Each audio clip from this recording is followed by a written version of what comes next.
पिछले 3 दिवसों से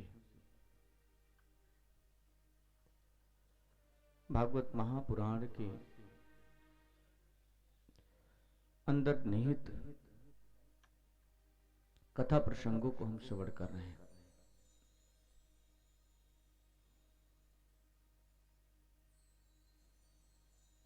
कभी सुखदेव भगवान इस कथा को सुनाए हैं, सूत जी शौनकादि ऋषियों को सुनाए हैं, सनत कुमार नारद जी को सुनाए हैं, ब्रह्मा जी नारद जी को सुनाए हैं, नारायण श्रीहरि ब्रह्मा जी को सुनाए हैं, भगवान भोलेनाथ मां पार्वती को सुनाए हैं। आज भी ये परंपरा चलती आ रही है।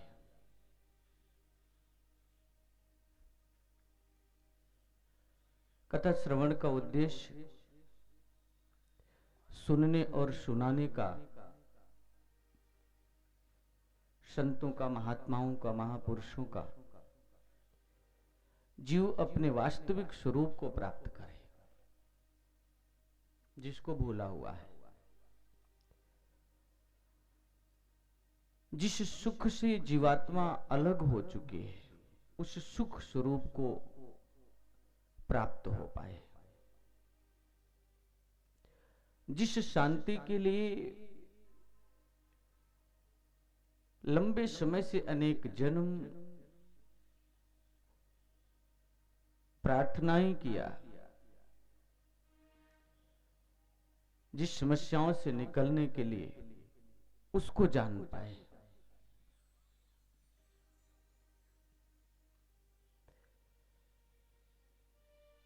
आदिगुरु शंकराचार्य जी जब लोगों को कथा सुनाया करते हैं, उपदेश करते हैं,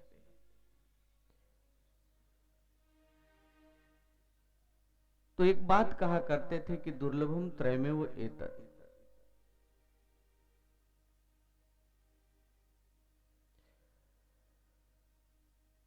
तीन चीजें दुर्लभ हैं। देवानुग्रह हेतुकम, मनुष्यत्व, मुमुक्षुत्व, महापुरुषानाश्रय। संसार में तीन चीजें दुर्लभ हैं। मनुष्य का शरीर मिल जाना, मनुष्य के शरीर मिलने के बाद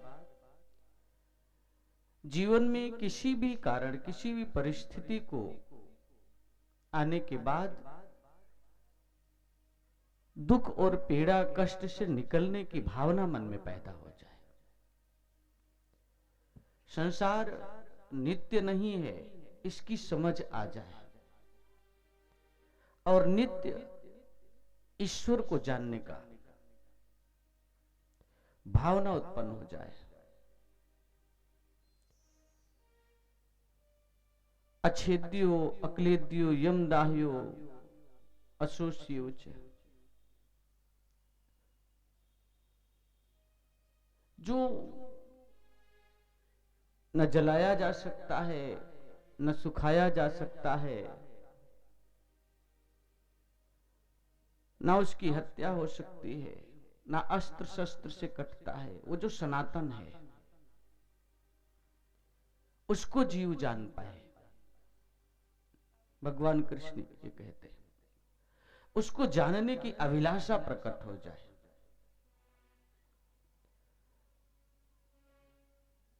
जो सनातन है, सर्वागतः पुमान एव च सनातन। सनातन किसी पद्धति का नाम नहीं है, किसी नियम का नाम नहीं है, कुछ बाहरी व्यवहार को सनातन नहीं कहते हैं। कल भी हमने कथा प्रसंग में यह श्रवण किया, सनातन संस्कृति जो हमारी रही है, हम उसको भूल रहे हैं। सनातन संस्कृति का भाव, जो सनातन है, आदि अंत रहित है, वो कौन है? वो आत्म तत्व है। वो ईश्वर तत्व है। जो उससे जुड़ जाते हैं वो सनातनी होते हैं।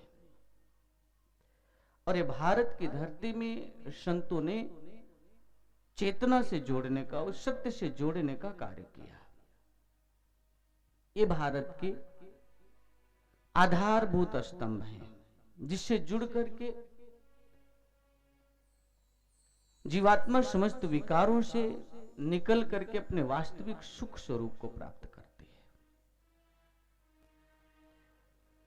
मोक्ष पाने की इच्छा मन में उत्पन्न हो जाए और एक सद्गुरु जीवन में आ जाए, महापुरुष, ये तीन चीजें दुर्लभ है।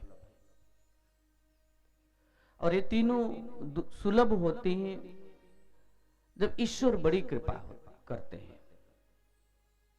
सुंदरदास जी एक संत हुए हैं,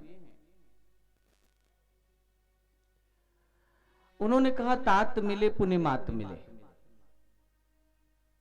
सुत भ्रात मिले युवती सुखदाई, लोक मिले परलोक मिले विधिलोक मिले बैकुंठों जाई, राज मिले गजबाज मिले विदिसाज मिले मनवांछित फल पाए, सुंदर कहत मिलई सबही सुख साधु की संगत दुर्लभ पाई। उन्होंने कहा साधुओं का संग मिल जाए ये बहुत दुर्लभ है। धन मिल जाना आसान है, लोक मिल जाना आसान है, परलोक मिल जाना आसान है, राजबाज मिल जाना आसान है, लेकिन साधु की संगत बड़े दुर्लभ से मिलती है। और जब साधुओं की संगत होती है तो संत कबीरदास जी काशी की धरती पर जिनका आगमन हुआ, इस धरती पर उन्होंने शरीर धारण करके समाज को संदेश दिया। उन्होंने एक बात कही, तीर्थ गए से एक फल। लोग तीर्थ करते हैं, एक फल मिलता है, संत मिले फल चार। संत मिलते हैं तो चार फल मिलेगा, सतगुरु मिले अनंत फल। कहे कबीर विचार, आप विचार करिए, तीर्थ जाने से एक फल मिलेगा। एक जगह हम सत्संग चर्चा में गए थे सेवा में, तो एक बुजुर्ग थे, जैसे वहां पहुंचे वो दंडवत प्रणाम किए, बड़ा भाग्य हुआ। हमने कहा भाग्य क्या है? कहते संतों का दर्शन हुआ। और उन्होंने यही चौपाई कह दी, तीर्थ गए से एक फल, संत मिले फल चार। तो हमने उनसे पूछा कि तीर्थ जाने से एक फल कौन सा मिलता है, और संत के मिलने से चार फल कौन सा मिलता है, और सतगुरु के मिलने से अनंत फल कौन सा मिलता है? वो चुप हो गए। पूरी जिंदगी संतों की सेवा में थे, कहते मुझे तो पता ही नहीं।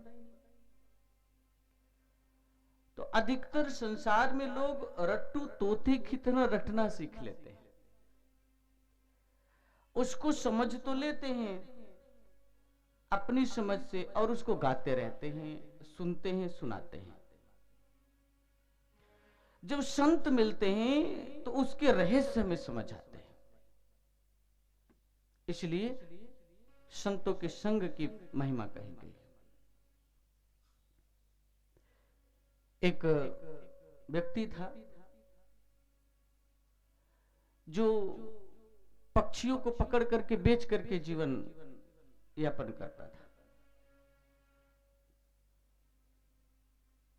और एक दिन गया बाग में, पक्षी को पकड़ा, एक तोता पकड़ पाया। जा रहा था, इससे क्या होगा, रास्ते में संत भेंट हो गई संत से। वो तोता उसने संत को भेंट कर दिया, महाराज आशीर्वाद दीजिए, जीवन आराम से चले, आपकी कृपा हो जाए। संत मुस्कुराए, ठीक है, प्रभु कृपा करें, प्रभु से प्रार्थना करेंगे। तोता दे करके चला गया। अब संत का काम क्या है? संत का एक ही कार्य है, वो खुद इस माया से निकलने के लिए यत्न करते हैं। उनका दिन रात का प्रयास स्वयं इस माया से निकलने का यत्न प्रयास, और जो लोग उनके सानिध्य में आते हैं उनको भी निकालने का प्रयास होता है। एक ही भाव है।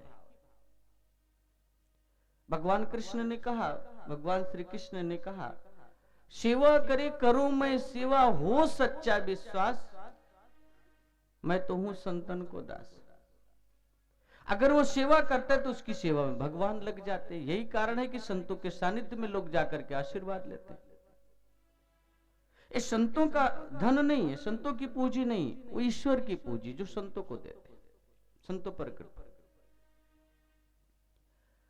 संत के पास तोता आ गया तो क्या करेंगे, उसको भी सिखा दिए कि ये माया नगरी है भाई, फंस जाओगे, इससे निकलने के लिए प्रयास करो। उसको सिखा दिया, शिकारी आएगा, जाल बिछाएगा, दाना डालेगा, फंसना मत। और तोता रट लिया, बढ़िया से उसको रट लिया।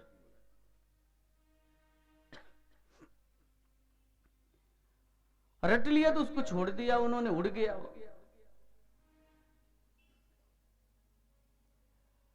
उसने जा करके जितने वन प्रदेश में तोते रहते थे सबको सिखा दिया। शिकारी आएगा, जाल बिछाएगा, दाना डालेगा, फंसना, सब सीख लिए।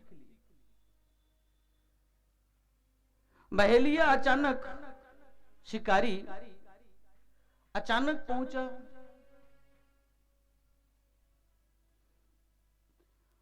तो पेड़ के नीचे भी खड़ा ही था। एक तोता बोला, शिकारी आएगा, जाल बिछाएगा, दाना डालेगा, फंसना मत।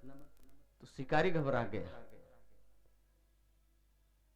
दूसरा तोता आया, दूसरा पक्षी, तीसरा, वो सब यही कह रहे हैं। शिकारी अभी जाल उतारा ही था, सोचा कि दाना डाल के जाल बिछाएं। अब वो सोच रहा है कि ये तो गड़बड़ हो गया।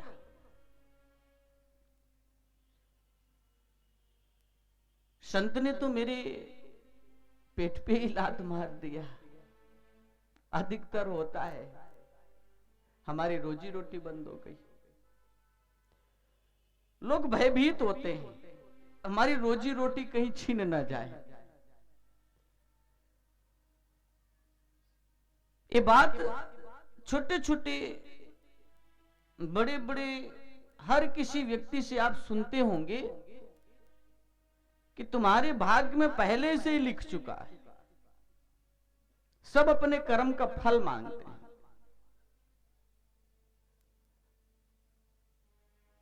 समय से पहले और भाग्य से ज्यादा किसी को नहीं मिलता, लेकिन फिर भी ज्यादा पाने की जो तड़प होती है, जो लगन होती है, फंसा देती है माया में। शिकारी को बहुत बुरा लगा। उन्होंने कहा कि ये तो ठीक नहीं किया महात्मा जी ने। नाराज हुआ और सीधा पहुंच गया महात्मा जी की कुटिया में। महात्मा जी आपने ठीक नहीं किया, मेरे पेट पे लात मार दिया। महात्मा जी का शत्रु बन गया। महात्मा जी को पता ही नहीं कि भाई बात क्या। पूछा बात क्या है? उसने कहा हमने तो आपको तोता दान किया था, आप राम राम सिखाते, वो आपके यहाँ रहता, आपकी सेवा करता, लेकिन आपने तो उसको क्या सिखा दिया? संत ने पूछा बात क्या है? कहते सारे तोते कह रहे शिकारी आएगा, जाल बिछाएगा, दाना डालेगा, फंसना मत। कहते अच्छा ये बात है, तो इसमें गलत क्या है? भाई मेरा यही कार्य है, मैं सन्यासी हूं, मैं तो सबको समझाता हूं माया में मत फंसना। फंसोगे तो पीड़ा पाओगे, रोओगे।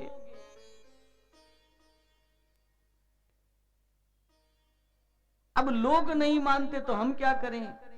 लेकिन हमारी बातों पे कोई अमल करने वाला नहीं है। तुमने अपना काम किया क्या? उसने कहा आप कहना क्या चाहते हैं? कहते तूने दाना डाला, जाल बिछाया? वो कहता है कि नहीं। कहते पहले अपना काम करके आओ, फिर आके शिकायत करना। महाराज कैसी बात कर रहे हैं? नहीं नहीं, आप जाके अपनी सेवा करो। चला गया। दाना डाल दिया, जाल बिछा दिया, खूंटे चारों तरफ गाड़ दिए, पेड़ के पास बैठ गया। एक पक्षी आया, शिकारी आएगा, जाल बिछाएगा, दाना डालेगा, फंसना मत। दूसरा आया, तीसरा आया, चौथा, सारे आ गए। तो जिस तोते को सिखाया था संत ने, वो तोता भी आ गया और सबसे पहले जाल पे बैठ गया और जाल में फंस भी गया और गा भी रहा है, शिकारी आएगा, जाल बिछाएगा, दाना डालेगा, फंसना मत। दूसरा आकर के फंस गया, तीसरा आकर के फंस गया, सारे तोते आकर के फंस भी रहे हैं और कह भी रहे हैं शिकारी आएगा, जाल बिछाएगा, दाना डालेगा, फंसना मत। वो शिकारी हंसने लगा, ये तो रट्टू तोते हैं, इनको तो पता नहीं जाल क्या होता है, इनको तो पता नहीं फंसना क्या होता है। और मुस्कुराया, सबको लपेटा, पीठ पे लाद लिया, पीठ पे लादा है जाल में बंद करके। सारे कह भी रहे हैं शिकारी आएगा, जाल बिछाएगा, दाना डालेगा, फंसना मत। हंसते हुए लेकर के चला गया। यही आप सभी की भावनाएं हैं। सब कहते हैं माया में फंसना मत, लेकिन फंसे भी हैं। माया दुख देगी कहते सब हैं, लेकिन उसी में उलझे हुए हैं। सब कहते हैं इच्छाएं मत बढ़ाइए, लेकिन इच्छाएं इतनी बढ़ी हुई हैं कि जैसे सरपत को काट दीजिए, सरपत जो एक फूस की कुटिया बनती है, जला दीजिए फिर भी उग आता है। ऐसी हमारी इच्छाएं हैं, बढ़ती जा रही है। और इच्छाएं बनी क्यों? सुख पाने के लिए। हमें शांति चाहिए, शांति पाने के लिए निरंतर प्रयास, सुख पाने के लिए निरंतर प्रयास। और इतनी इच्छाएं बढ़ती जा रही हैं कि मकड़ी के जाले की तरह जाल में जीव फंस जाता है और रोता है, चिल्लाता है। संत कबीर दास जी कहते हैं, इच्छा काया, इच्छा माया, इच्छा जग उपजाया। कहे कबीर जे इच्छा विवर्जित ताका पार न पाया। जो इच्छाओं पे बांध लगाना जानता है। भगवान श्री कृष्ण अर्जुन को यही बात कहते हैं, अशोच्यानन वशोचस्तुम प्रज्ञावादांश भाष से गतासून च नान सोचंती पंडिता। कहते पंडितों की तो बात करता है, विद्वानों की तरह अर्जुन तुम बात कर रहे हो, लेकिन जो शोक करने योग्य नहीं है उनके लिए शोक भी करते हो। क्या ये स्थिति नहीं है हम सब लोगों की? अपने जीवन में देख करके देखिए, शोक नहीं करना चाहिए। कह भी रहा है, विद्वानों की बात कर रहा है। अर्जुन को कहते हैं कि तू विद्वानों की बातें भी कर रहा है और काम भी वही कर रहा है। विद्वान लोग तो सब नहीं करते। हर मनुष्य की यही स्वभाव है, इससे निकले कैसे?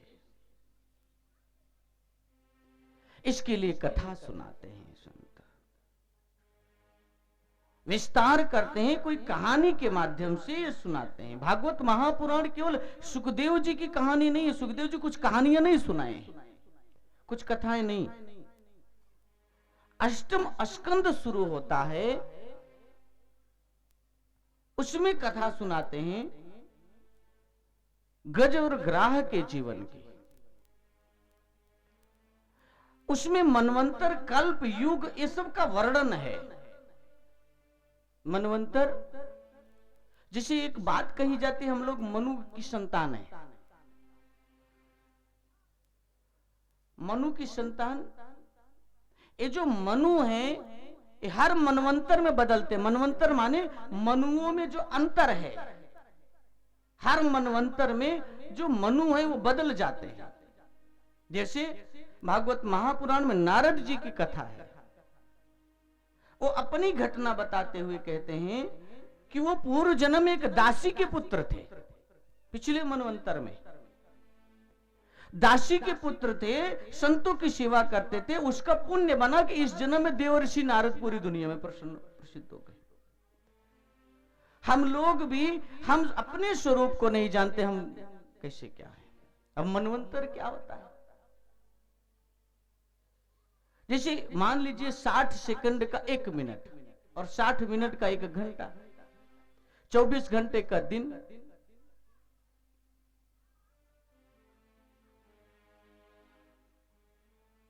इसी तरह से 1 साल, फिर कई हजार साल का 1 युग और 4 युग का चतुर्युग और 71 चतुर्युग का 1 मनवंतर। इतना लंबा समय है, एक साधारण सी गणना। इतने समय जब बीतते हैं तो ब्रह्मा जी का 1 दिन होता है। अब इस कहानी को याद करने की आवश्यकता नहीं, इस गिनती को जानने की आवश्यकता नहीं, नहीं तो वही होगा, शिकारी आएगा, जाल बिछाएगा, दाना डालेगा, फंसना।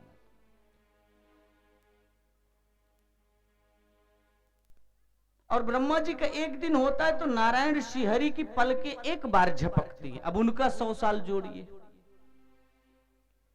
इसी तरह से ये क्रम चलता रहता है। सृष्टि लय होती है, फिर से सृजन होता है, जो चेतनाएं होती, जो आत्माएं होती, पुनः शरीर को धारण करती है, पुनः इसी में विलीन होती है। ये कर्मों के चक्र में जीव भटकता रहता है।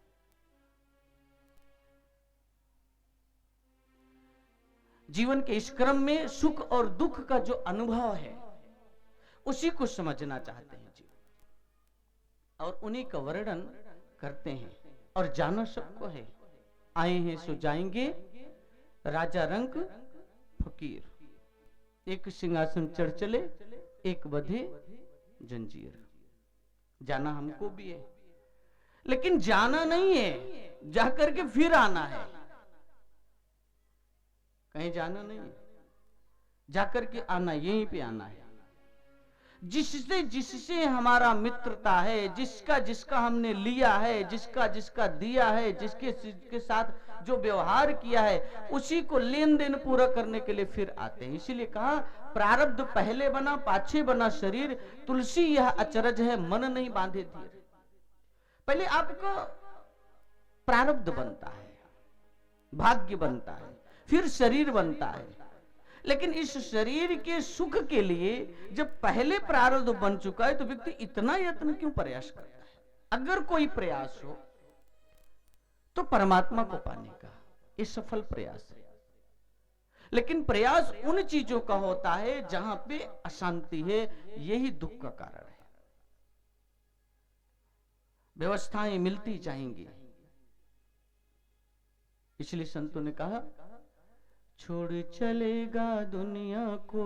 हम में से कौन ऐसा है जो नहीं जाएगा? ऐसा कोई है?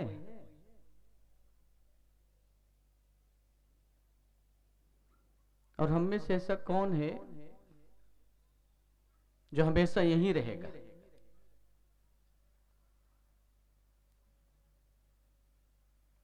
हम में से सभी हैं,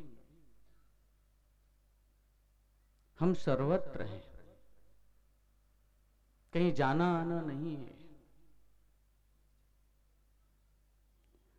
शरीर का बदलना है, उस सत्ता से जुड़ने की बात संतों ने कही, आत्म तत्व को जानने की बात कही।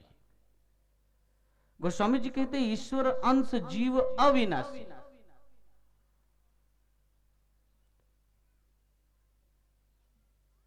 चेतन अमल सहज सुख राशि। अगर ईश्वर सर्वव्यापक है तो उसका अंश भी सर्वव्यापक होगा। अंश तो अलग नहीं हो सकता। ईश्वर चैतन्य है तो जीव जड़ क्यों है? फिर जड़ता क्यों है उसके अंदर? वो अपने स्वरूप को भूला हुआ है, अपने स्वरूप से अपरिचित है। और जिसको थोड़ा परिचय भी हो गया, वो पता नहीं कौन सा परिचय होता है। संत लोग कथा सुनाते हैं, एक बार एक बस्ती से गुजरते हुए एक ऐसे क्षेत्र से एक हाथी गुजरा जहां पे नेत्रहीन लोग रहते थे। वो नेत्रहीनों की बस्ती थी वहां पे, और घंटी बजा हुआ था, बड़ी जोर से बज रहा है। तो सारे नेत्रहीन दौड़ पड़े,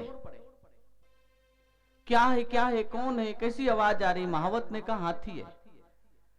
तो सारे नेत्रहीन कहते हम भी हाथी देखेंगे। सारे दौड़ पड़े, हम भी हाथी देखेंगे। तो महावत ने कहा तुम्हारे पास आंख तो है नहीं। उसने कहा हम हाथ से देख लेंगे, हाथ तो है। महावत ने कहा ठीक है भाई, देख लो।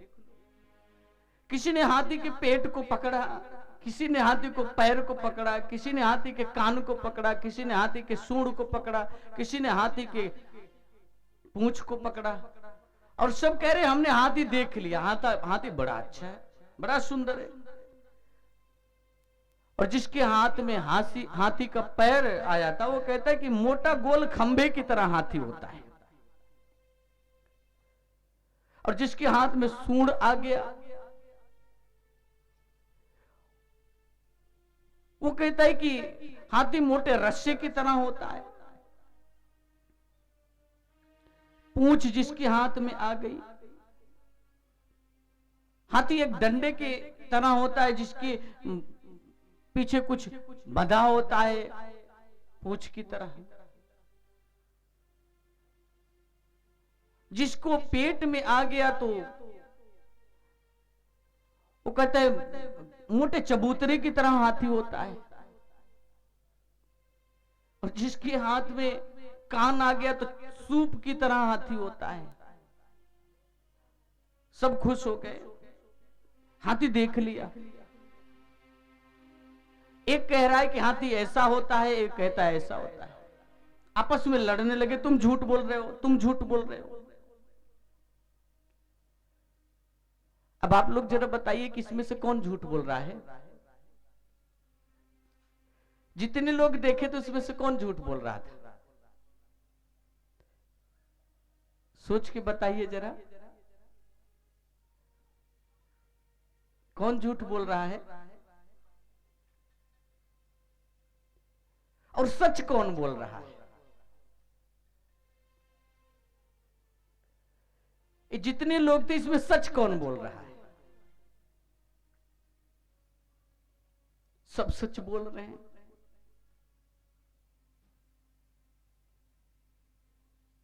लेकिन वास्तविकता से परिचित नहीं है।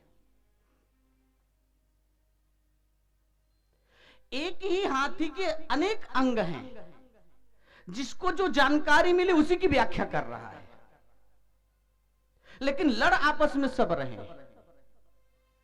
और यही है, जितने भी नेत्रहीन जिनके पास आंख नहीं है, वो आपस में लड़ रहे हैं। धर्म के अनुयायी लोग सब अपने आप को श्रेष्ठ कहते, सब आपस में लड़ रहे हैं। हर कोई विद्वान है, हम तुमसे ज्यादा जानते हैं, हम तुमसे ज्यादा जानते हैं, हम तुमसे ज्यादा जानते हैं। सब जानते हैं लेकिन आपस में लड़ रहे हैं एक ईश्वर के लिए। ईश्वर एक है, झगड़ा उसी ईश्वर का है। और सब बात भी सही कह रहे हैं, सबने देखा हुआ है। लेकिन जो जितना देखा उतना ही कर रहा है, उसी में खुश है। नहीं, यही है, उसी ईश्वर के सब भाग हैं। अभी क्यों है? क्योंकि आंख नहीं है। संत महापुरुष आंख देते हैं। आपको ये नहीं कहते कि जो आप कह रहे हो गलत है कि सही है, आंख देते, देख लो तुम। आंख प्रदान करते हैं।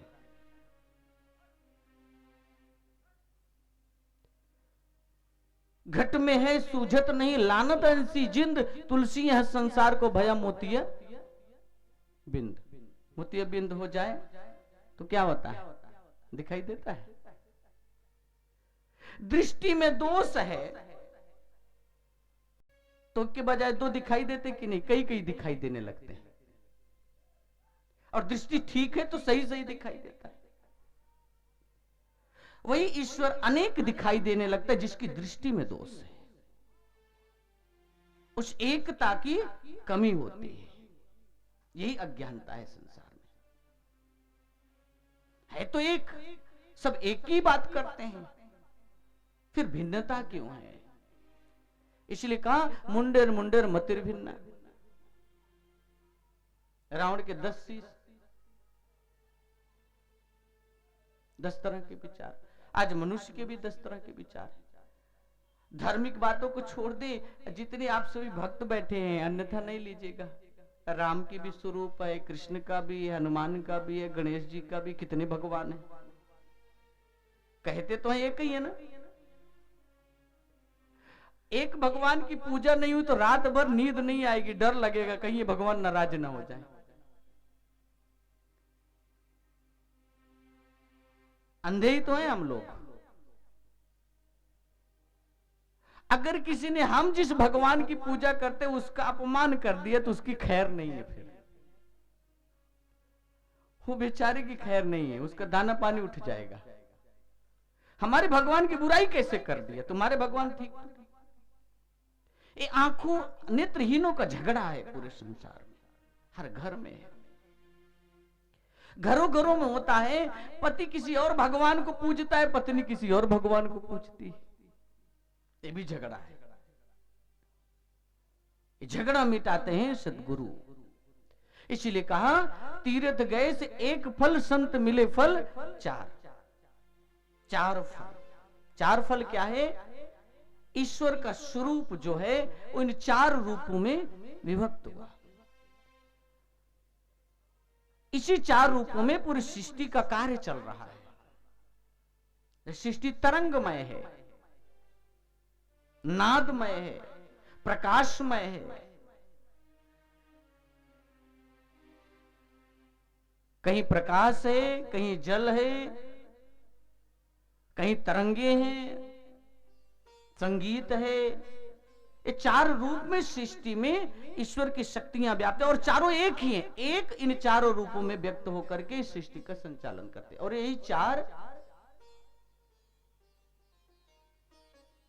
संकेत हमें महापुरुषों के दिव्य स्वरूप से मिलता। भगवान श्री हरि के 4 हाथ हैं,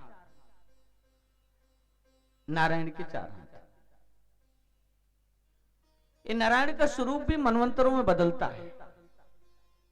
ब्रह्मा विष्णु भी बदलते हैं। अनेक ब्रह्मा विष्णु शिव हैं। अनेक नक्षत्र ग्रह सृष्टियां हैं, अनेक ब्रह्मांड हैं। लेकिन एक सत्ता है जो सब में समाई हुई है, उसी को गुरु कहते हैं। वो हमारा मार्गदर्शन करते हैं तो सबकी समझ आती है, हमारे नेत्र का दोष खत्म होता है। महावत आया हाथी लेके, दोबारा सारे आपस में लड़ने लगे। अच्छा तुम बताओ महावत जी कि हाथी क्या खंबे की तरह नहीं है? दूसरा कहते क्या चबूतरी की तरह नहीं है? तीसरा कहता है कि रस्से की तरह नहीं है? क्या सांप सूप की तरह नहीं है? महावत ने कहा इसकी तरह भी है, इसकी तरह भी है, इसकी तरह भी। तो उन लोगों ने क्या क्या 8-10 हाथी लिए हुए हो क्या? वो कहते नहीं, हाथी तो एक ही है, उसको देखो, उसको जानो। सतगुरु आंख देते हैं जिससे वो भ्रम मिटता है। ईश्वर का हम साक्षात दर्शन करते हैं। यही दर्शन किया था प्रहलाद ने। कल के प्रसंग में आपने श्रवण किया, प्रहलाद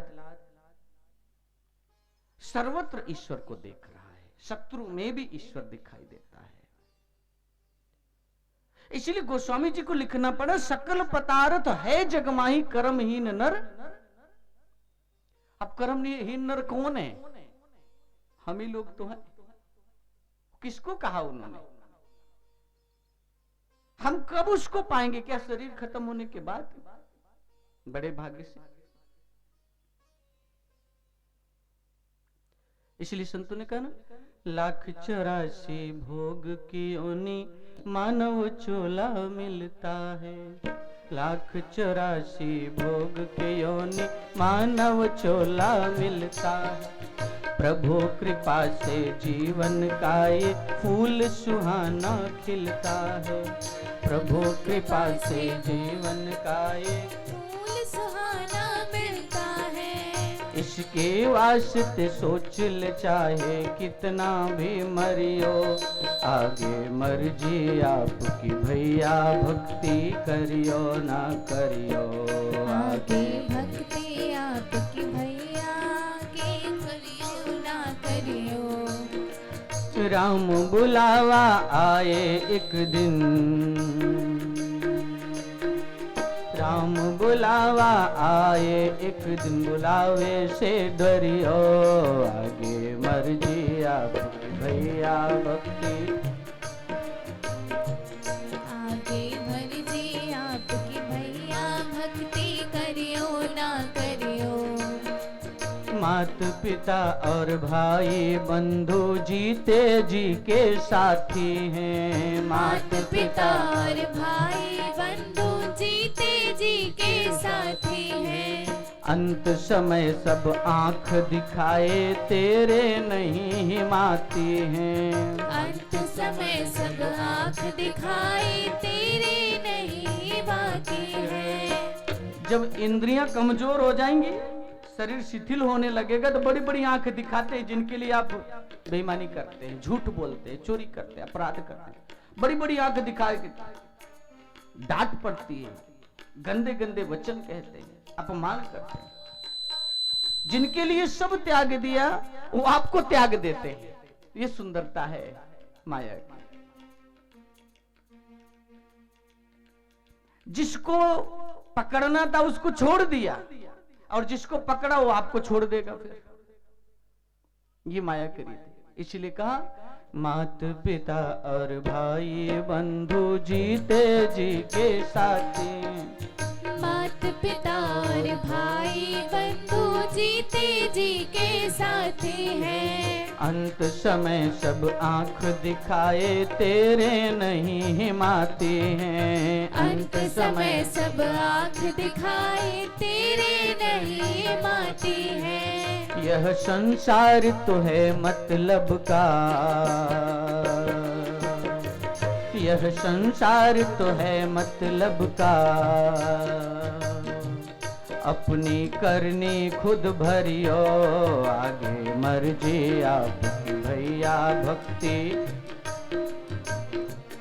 आगे मर्जी आपकी भैया भक्ति करियो ना करियो, आगे मर्जी आपकी। आपकी भैया भक्ति करियो ना करियो। तो आपकी मर्जी है, इच्छा है आपकी। आप कहते हैं, लोग कहते हैं हमारे पास समय नहीं है। आप लोग सौभाग्यशाली हैं जिनके मन में इतनी तो भावना नहीं, जाना चाहिए कथा सुनने के लिए। ये भावना आ जाए, ईश्वर इससे ही प्रसन्न हो जाते हैं। ईश्वर की ये महिमा है, ये ईश्वर की कृपा है कि हम सभी यहां बैठे हैं। हम जैसे मूर्ख लोगों को भी कुछ सुनाने की सेवा दे दिया है भगवान ने, ये दया है। आता कुछ नहीं, कोई गुण न पिताजी विच मेरे, अवगुणादि मैं भरी। ये मैं सेवा कर रहा हूं। आप में से किसी के जीवन में कोई परिवर्तन आ जाएगा तो मेरा भगवान खुश हो जाएगा, मेरी सेवा है। ना तो मैं कोई गुरु हूं ना कोई मानते। कल एक सज्जन पूछने लगे कि जो मंच पे बैठे ये गुरु जी हैं क्या? एक सज्जन यहाँ पे आए, वो दंडवत प्रणाम करने लगे, कहते गुरु जी हमको ना शिष्य बना लीजिए। हमने कहा कि भैया हम शिष्य उससे नहीं बनाते हैं, हम गुरु भी नहीं है, हम तो सेवक हैं। हम सेवा कर रहे हैं, प्रभु की सेवा है। आप जिस प्रभु से बिछड़े जाके संग तो बिछड़ा ताही के संग लागे, हम संदेश दे रहे हैं। कबीरदास जी सबको जगाते रहते थे। कबीरदास जी कहते हैं मैं तो कुत्ता राम का मोतिया मेरा नाम मोतिया रखा है लोगों, मैं तो राम का कुत्ता हूं, चिल्लाता रहता हूं, बिना सोचे समझे बोलता रहता हूं, और उसी में लोग जो है जाग जाते हैं तो ठीक। अच्छा एक बात ये भी है, जो जाग जाते हैं उन्हीं के घर चोरी होने से बच जाता है। चोरी वहीं पे होती है जो सोए रहते हैं। खाओ पियो मौज करो, कर्जा लेके घी पियो, बाद में देख लेंगे जो होगा, सोए रहो। खाना पीना सो जाना सब काम है पशु समाना जी, पशु भी यही करते हैं। अंतर क्या है? धर्मो ही तेषाम अधिको विशेषो, धर्म अधिक है। आप धार्मिक कार्य नहीं करते, उस धर्म को धारण नहीं करते, ईश्वर का दर्शन नहीं करते, तो ये कमी हो जाती है।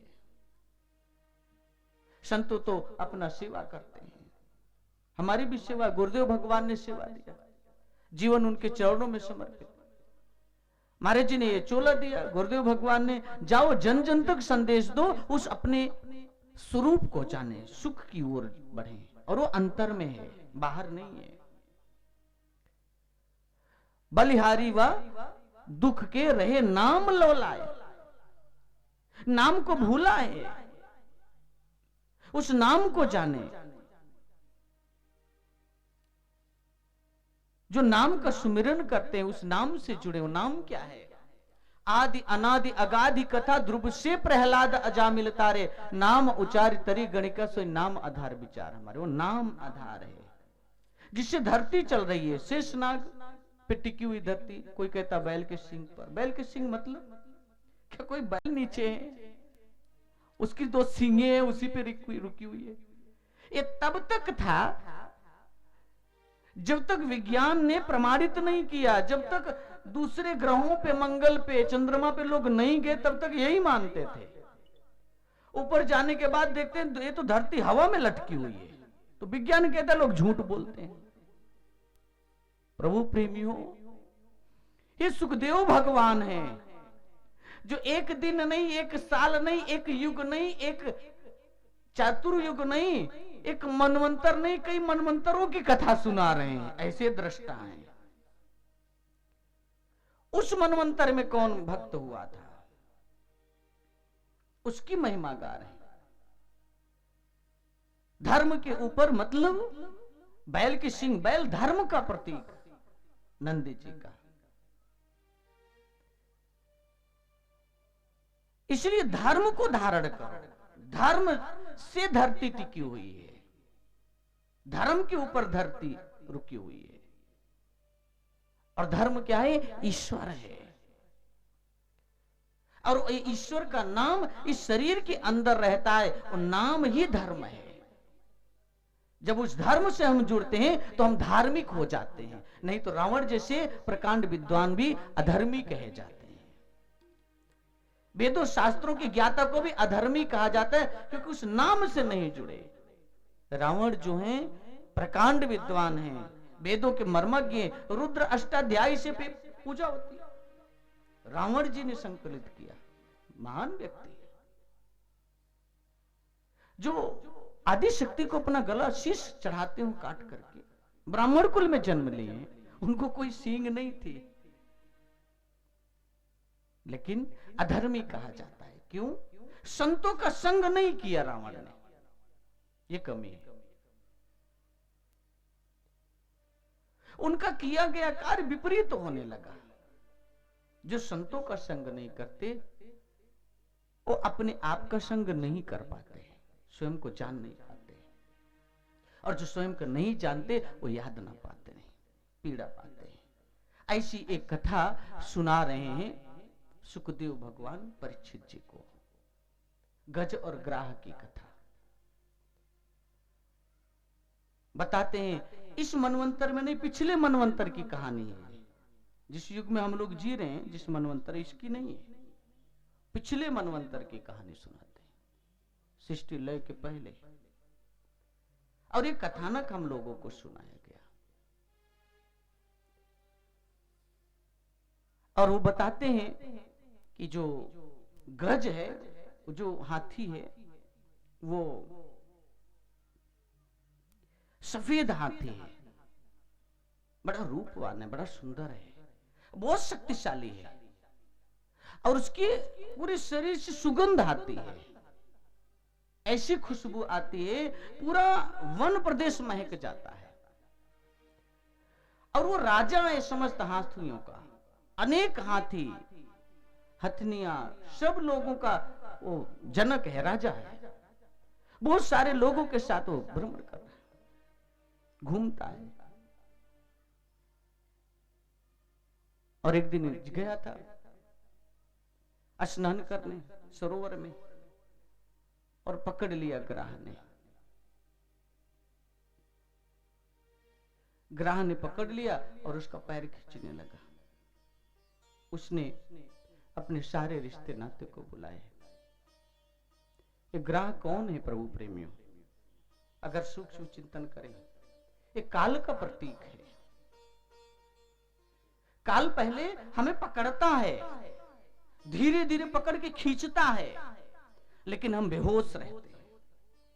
हमें गर्व होता है अपने रिश्ते नातों पर, परिवार के लोगों पर। ये हमारा सहयोग करेंगे, बचाएंगे। पैर ही पकड़ के खींचता है। हाथ पैर में घुटने में दर्द पहले होता है ना, जोड़ों में दर्द, वहां से शक्ति खींचने लगता है। अब भी जाग जाओ, लेकिन हम लोग हैं तब भी सोते रहते हैं। दवाई पे दवाई खाएंगे, भक्ति नहीं करेंगे।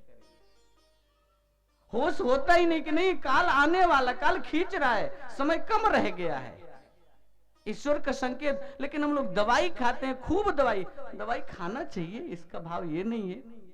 डॉक्टर साहब नाराज हो जाएंगे कि स्वामी जी कह रहे हैं दवाई।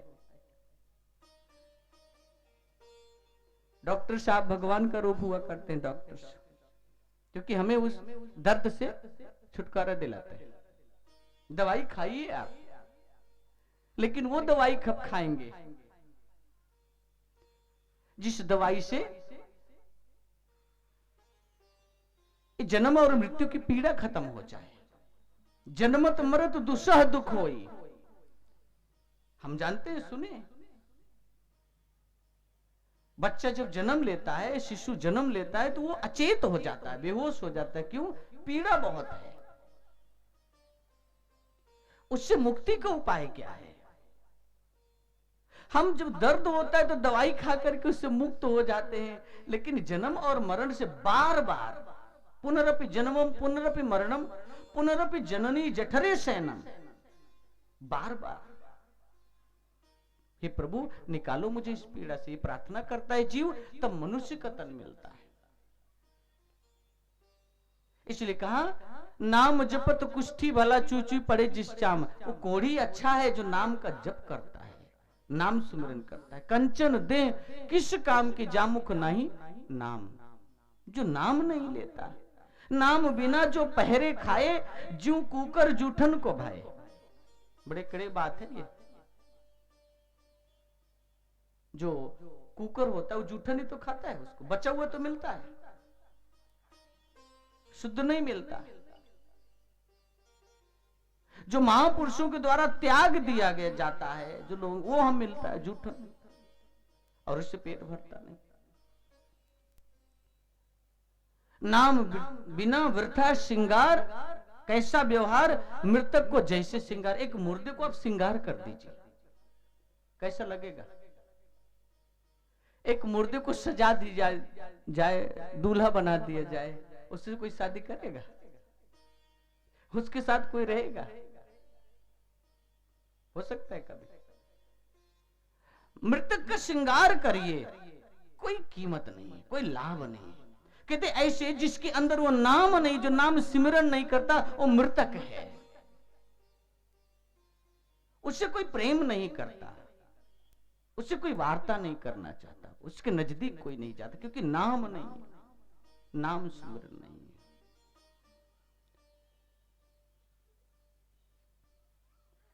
सो दिन नियरे आयो रे, नानक देव जी कहते हैं कि नजदीक आया है दिन, उस नाम का सुमिरन,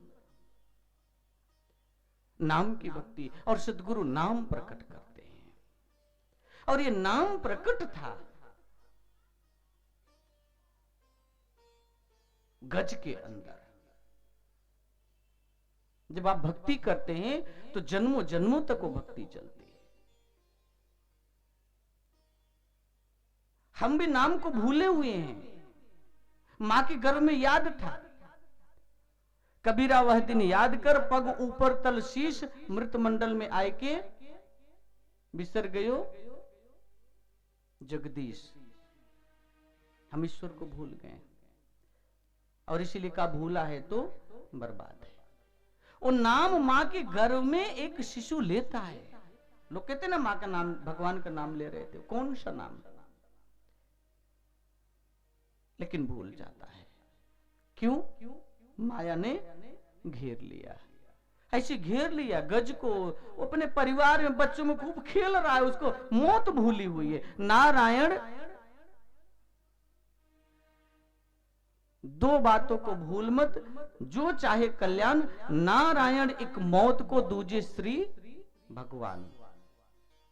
दो बातों को नहीं भूलना चाहिए, मौत निश्चित है और भगवान की कृपा से बच सकते, दोनों को भूला हुआ है। और गज ने, ग्राह ने खींचना शुरू किया गज को, उसके परिवार के सभी लोग उसका सहयोग करने के लिए आगे आए, बड़ा प्रयास किए, लेकिन वो खींचता चला जा रहा है। अंदर खींचता हुआ जा रहा है, उसका पैर पकड़ करके।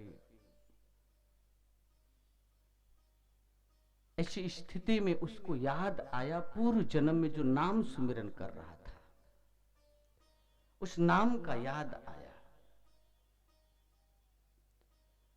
सुखदेव भगवान कहते हैं कि वो नाम से रक्षा होती है, परीक्षित को समझाया इसमें। भगवान कृष्ण कहते हैं जो अव्यक्त अक्षर है, जो नाम है, वो आपके प्राणों की रक्षा करता है। और यही नाम सुमिरन कल के प्रसंग में भी स्मरण किया, प्रहलाद ने नाम सिमरन किया। बहुत सारे लोग कहते हैं नारायण नारायण, नहीं, ना जपते नो ना उच्चारते, अपितु श्वासों पर श्वासों गमना गमनाभ्याम जपते अजपा, उसको जपा ही नहीं जाता, अपने आप चल रहा। वो एक अनुभव है, वो एक समझ है। जब गुरु शक्तिपात करते हैं तो वो प्रकट हो जाता है। इसलिए गुरु को सर पर राखिए, चलिए आज्ञा माई, कहे कबीर उस दास को तीन लोक डरना है।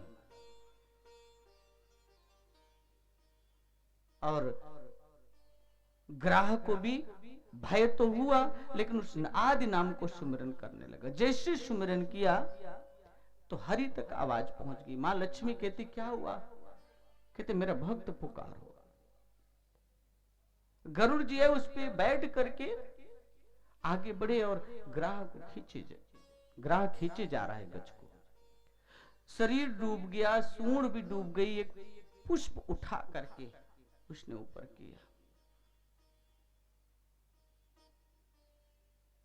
और जैसे ऊपर किया भगवान कूद पड़े। ये भावना जब प्राण निकलने वाला होता है तब आती है, हे प्रभु मुझे बचाओ, अब मेरा कोई अपना नहीं है। मृत्यु का जब समय आता है प्रभु प्रेमियों, कोई साथ नहीं दे पाता, उसमें एक ही भावना निकलती है, प्रभु कर सकना तो कर देना इस भव सागर से पार हमें। तुम जग का बोझ उठाते हो, तुम जग का बोझ उठाते हो, हम ही लगते हैं भार तुम्हें। प्रभु कर सकना तो कर देना इस भव सागर से पार हमें। प्रभु कर सकना तो कर देना इस भव सागर से पार हमें। तुम जग का बोझ उठाते हो, तुम जग का बोझ उठाते हो, हम ही लगते हैं भार तुम्हें। प्रभु कर सकना तो कर देना इस भव सागर से पार हमें।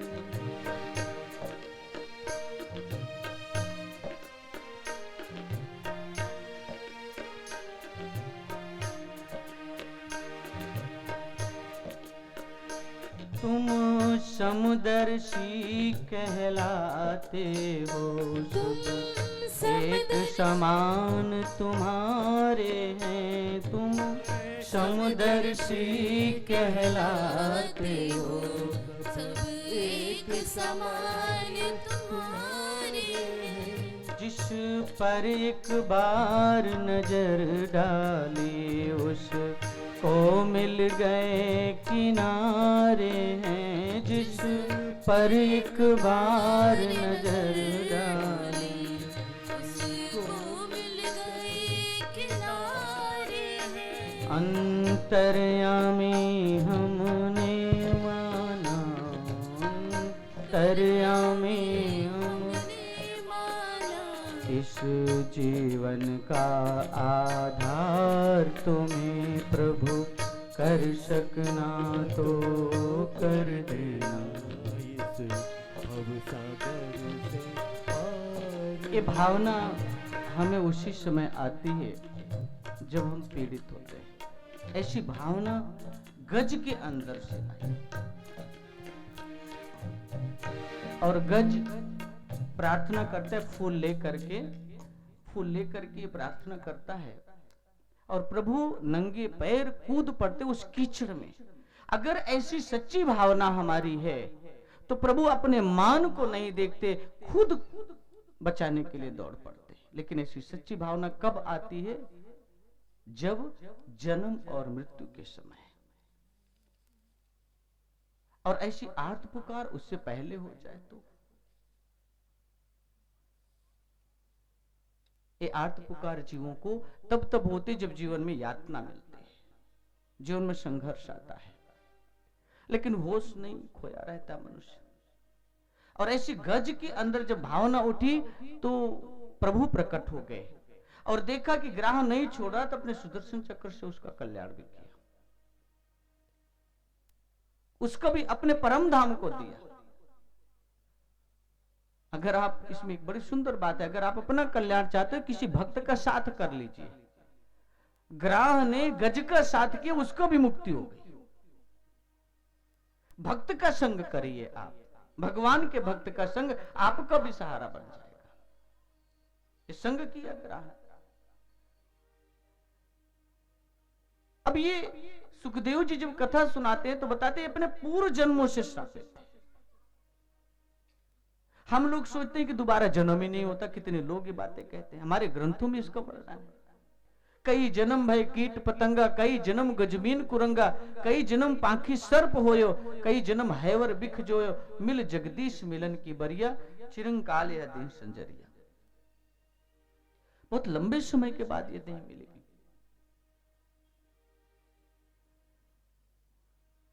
इसको संभालिए। कई जन्म कीड़े मकोड़े बने, कई जन्म पेड़ पौधे बने, कई जन्म पशु पक्षी बने, ये जन्म उस मुक्ति को पाने का है, इसके लिए जीवन मिला। परीक्षित जी हाथ जोड़ करके पूछते हैं कि गुरुदेव जरा उसका पूर्व जन्म की कथा तो सुनाइए। हर कोई जानना चाहता है अपने पूर्व जन्म को, लेकिन गुरु वो आंख देते जिसे अपने पूर्व जन्म को भी आप जान सकते हैं। इसे गुरु की शरणागति। सुखदेव भगवान बताते हैं कि ये जो ग्राह है ये गंधर्व हुआ करता था पूर्व जन्म में, हुहु नाम का गंधर्व। और एक बार देवल ऋषि तपस्या कर रहे थे नदी में खड़े होकर के, और ये वहां पहुंचा और हमेशा खेल करता रहता था, कौतुक करता रहता था। कौतुक करते करते उसके और जो गंधर्व साथी कहते, देखो अभी मैं आनंद लेता हूं, देखो ऋषि कैसे उछलेंगे। और जा करके नीचे से, पानी के नीचे से उनका पैर पकड़ के खींचने लगा। जिसे पैर पकड़ के खींच, कई बार होते हैं ना, टांग खींचने की आदत होती है हम लोगों की, होता है कि नहीं? ये आगे कैसे बढ़ रहा है, उसको हम टांग खींचने का। तो ये जो प्रवृत्ति है ये हमें दुख की ओर लेकर के जाती है। और जब खींचने लगा तो वो झट से निकल करके बाहर आए, लेकिन जितने गंधर्व थे, बालक थे, सब हंसने लगे। जैसे हंसने लगे तो देवल ऋषि को लगा कि ये तो कोई मजाक किया है मेरे साथ। गुस्से में आ गए और बाहर निकला हंसते हुए, मैं तो मजाक कर रहा था। तो क्रोध में आकर के श्राप दिया, जाओ जो तुम कर्म कर रहे हो अब यही बनोगे तुम। अब तुम पानी में रह करके खेल करे तो पानी का ही जीव बनो। और जैसे ये हुआ तो समझ में आया। अधिकतर लोग केकड़ा प्रवृत्ति होती है, लोगों की टांग खींचने के, केकड़े का जन्म मिलता है। भगवान श्री कृष्ण कहते हैं यम यम वापी स्मरण भावम त्यजते कलेवरम तम तमेवैति कौन्ते सदा तद्भाव भावित है। जो जैसी जैसी भावना को लेकर के शरीर को छोड़ता है वैसे वैसे उसको शरीर मिलता है। हम लोग ऐसा नहीं है निश्चित कि हम वही शरीर पाएंगे, जैसा हम कर्म करेंगे, जैसी हमारी सोच होगी, जैसी हमारी प्रवृत्ति होगी, वैसा हमें शरीर मिलता है। इसलिए भगवान की भक्ति करने की बात कही। आप भक्ति करिए, नारायण जो सुमिरता है, नारायण वाक्य हृदय बसे वो परम धाम को पाता है। इसलिए नारायण को बसाना है मन में, नारायण की भक्ति, जिससे चाल और चरित्र बदल जाया करता है, आपका स्वभाव बदल जाए। इसलिए संतों ने कहा ना, मन की तरंग मार लो तेरा हो गया भजन, मन की तरंग मार लो तेरा हो गया भजन। आदत को फिर सुधार लो, आदत को फिर सुधार लो तेरा हो गया भजन, मन की तरंग मार लो तेरा हो गया भजन, मन की तरंग सुधार लो तेरा हो गया भजन।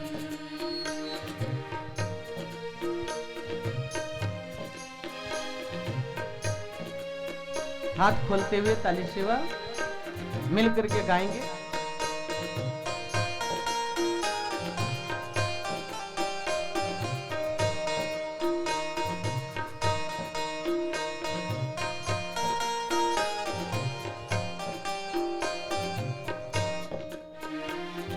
नेकी सभी के साथ में यदि हो सके तो कर, नेकी सभी के साथ में यदि हो सके तो कर, नेकी सभी के साथ में यदि हो सके तो कर, नेकी सभी के साथ में यदि हो सके तो कर, ये छोड़ कर जहाँ तुझे जाना है अपने घर, ये छोड़ कर जहाँ तुझे जाना है अपने घर।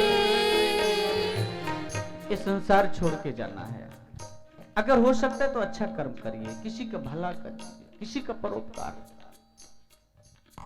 किसी भूखे को भोजन करा दीजिए, ये सब परोपकार करिए। लेकिन संतों ने कहा सबसे अच्छा परोपकार क्या है? लोगों को प्रभु की भक्ति से जोड़ने का परोपकार। इसलिए दान करना, सेवा करना, ये परोपकार के गुण हैं। कई बार लोग ना बड़ी कंजूसी वाला कार्य करते हैं, दान करने में बड़े कंजूस होते हैं, सेवा करने में, परोपकार करने में बड़े कंजूस होते हैं। हमें सुख मिले दूसरे को कैसे मिलता है? परोपकार की भावना। और जिसके अंदर परोपकार की भावना है वही भक्त है, वही भगवान को प्रिय है। ये परोपकार की भावना। एक दानचंद थे, आपने सुना होगा कहानी उनकी, वो महाकंजूस। कई बार होता है ना कि भगवान किसी को देते हैं लेकिन देने की अकल उसके पास नहीं होती है, और किसी के पास देने की अकल है तो उसको धन ही नहीं, उसकी व्यवस्था ही नहीं है। बड़ा मुसीबत है इस संसार में। बड़ा कृपा होती है ईश्वर की कि दोनों होता है, दिया भी है, धन भी है और देने की अकल भी है। तो दानचंद थे तो उनकी पत्नी हमेशा कहती थी कि कुछ दान पुण्य किया करो। तो कहते थे क्या मैं ही हूं क्या, पूरा संसार कर रहा है ना, मेरे करने से क्या होगा? अधिकतर लोग यही सोचते रहते हैं। और लोग कर रहे हैं ना, मैं क्या करूंगा, ठीक है। पत्नी ने कहा कुछ पुण्य करके आ जाइए, थोड़ा पुण्य करिए। पत्नी बड़ी सुंदर गुणों वाली थी, वो बुद्धि अच्छी है, वो गुण अच्छा है जो परोपकार में लग जाए, वो मन अच्छा है। और इस संत और सदगुरु बनाते हैं। संतों का संग करिए, सत्संग करिए, आपकी बुद्धि निर्मल होगी। और निर्मल मन जन सो मोहि पावै। जिसका मन निर्मल है, जिसके मन में मल नहीं है, गंदगी नहीं, वो ईश्वर को प्राप्त करते हैं। और निर्मल कैसे होना है? सत्संग। विमल ज्ञान जल जब सुनाई, तब रह राम भगत उर छाई। मज्जन फल पेखी तत काला काक, वहीं पिक बकु मरला। कौवे का स्वभाव क्या है? विष्ठा खाना। कौवा विष्ठा को खाता, काऊ काऊ करता है, लेकिन उसका कोयल का स्वभाव बन जाता है जब वो सत्संग करता है, संतों का संग करता है। इसलिए आप सत्संग करिए, सेवा करिए संतों की, कुछ दान किया करिए। तो दानचंद की पत्नी ने कहा कुछ तो पुण्य करिए ही जाए, गंगा नहाई आइए। तो उनको लगा कि पत्नी रोज कहती रहती यार चलो गंगा ही स्नान करके आते हैं। हम लोग मां गंगा के पावन तट पर है। गंगा दर्शनात् तो मुक्ति, दर्शन करने से मुक्ति मिलती, बड़ी महिमा है। तो वो चल दिए घर से, लेकिन इतने कंजूस, एक मेरा खर्चा ना हो इसलिए वो पैदल ही चल दिए 12 किलोमीटर 13 किलोमीटर। और भगवान भी बड़ा सोचते हैं ऐसे भक्तों के लिए कि भगवान ये कैसा भक्त है, जो दिया है वो आपका नहीं है, आपके जीवन की व्यवस्था बनाने के लिए आपको दिया, उसको लोग रखते हैं, खाते नहीं, उसकी व्यवस्था में नहीं लगाते, कुछ दान नहीं करते, कुछ सेवा नहीं करते, उसको संभाल के रखते हैं जैसे उसको लेकर के जाना है। लेकर के नहीं जाएंगे, लेकिन उसको रखते हैं। और जो लोग ऐसा करते हैं बाद में उनकी संतान उस धन का गलत उपयोग करती है, ड्रग्स में, सिगरेट में, नशे में, गलत कार्यों में। इसलिए संतों ने कहा पूत कपूत तो क्यों धन संचय, पूत सपूत तो क्यों धन संचय। काहे संचित करना, संचित क्या करना है? अगर कुपुत्र ही निकल जाएगा तो खत्म कर देगा, बर्बाद कर देगा आपका धन, और सुपुत्र निकल जाएगा तो इकट्ठा भी कर लेगा। धन इकट्ठा करने तो भक्ति का करो, प्रेम का करो, लेकिन नहीं।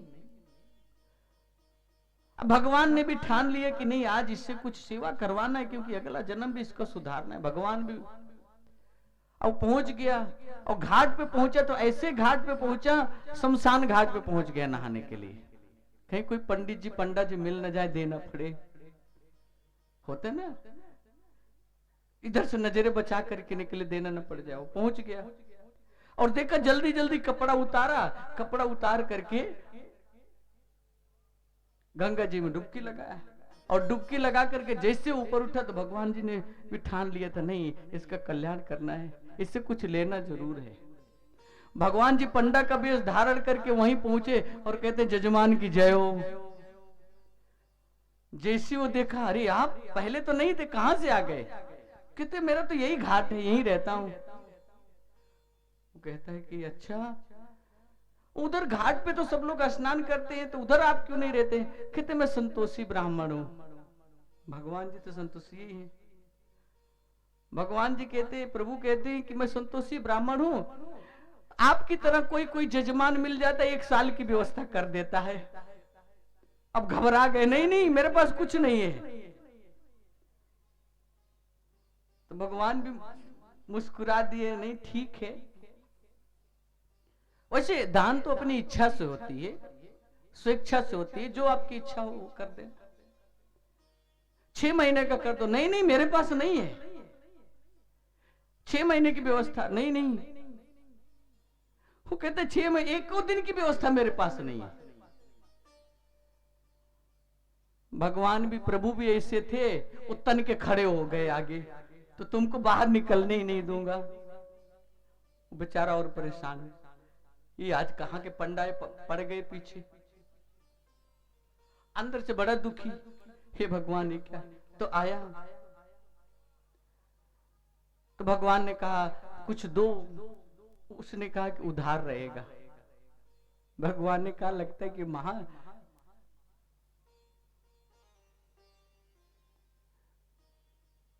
महाकंजूस है ये तो भगवान ने कहा चलो वो भी मंजूर है। माना तो सही कि देंगे, तैयार तो हो गया। भगवान उसी में खुश हो जाते हैं। आप थोड़ा सा मान लीजिए ना, भगवान उसमें भी खुश हो जाते हैं। संसार के लोग नहीं खुश होंगे।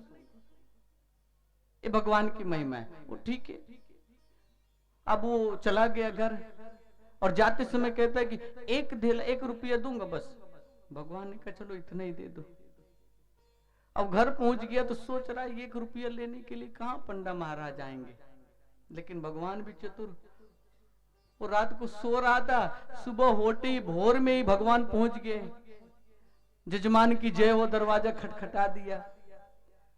अब सुबह सुबह कौन आ गया? पत्नी जाकर के दरवाजा खोलती। पत्नी दरवाजा खोलती तो देखती पंडित जी।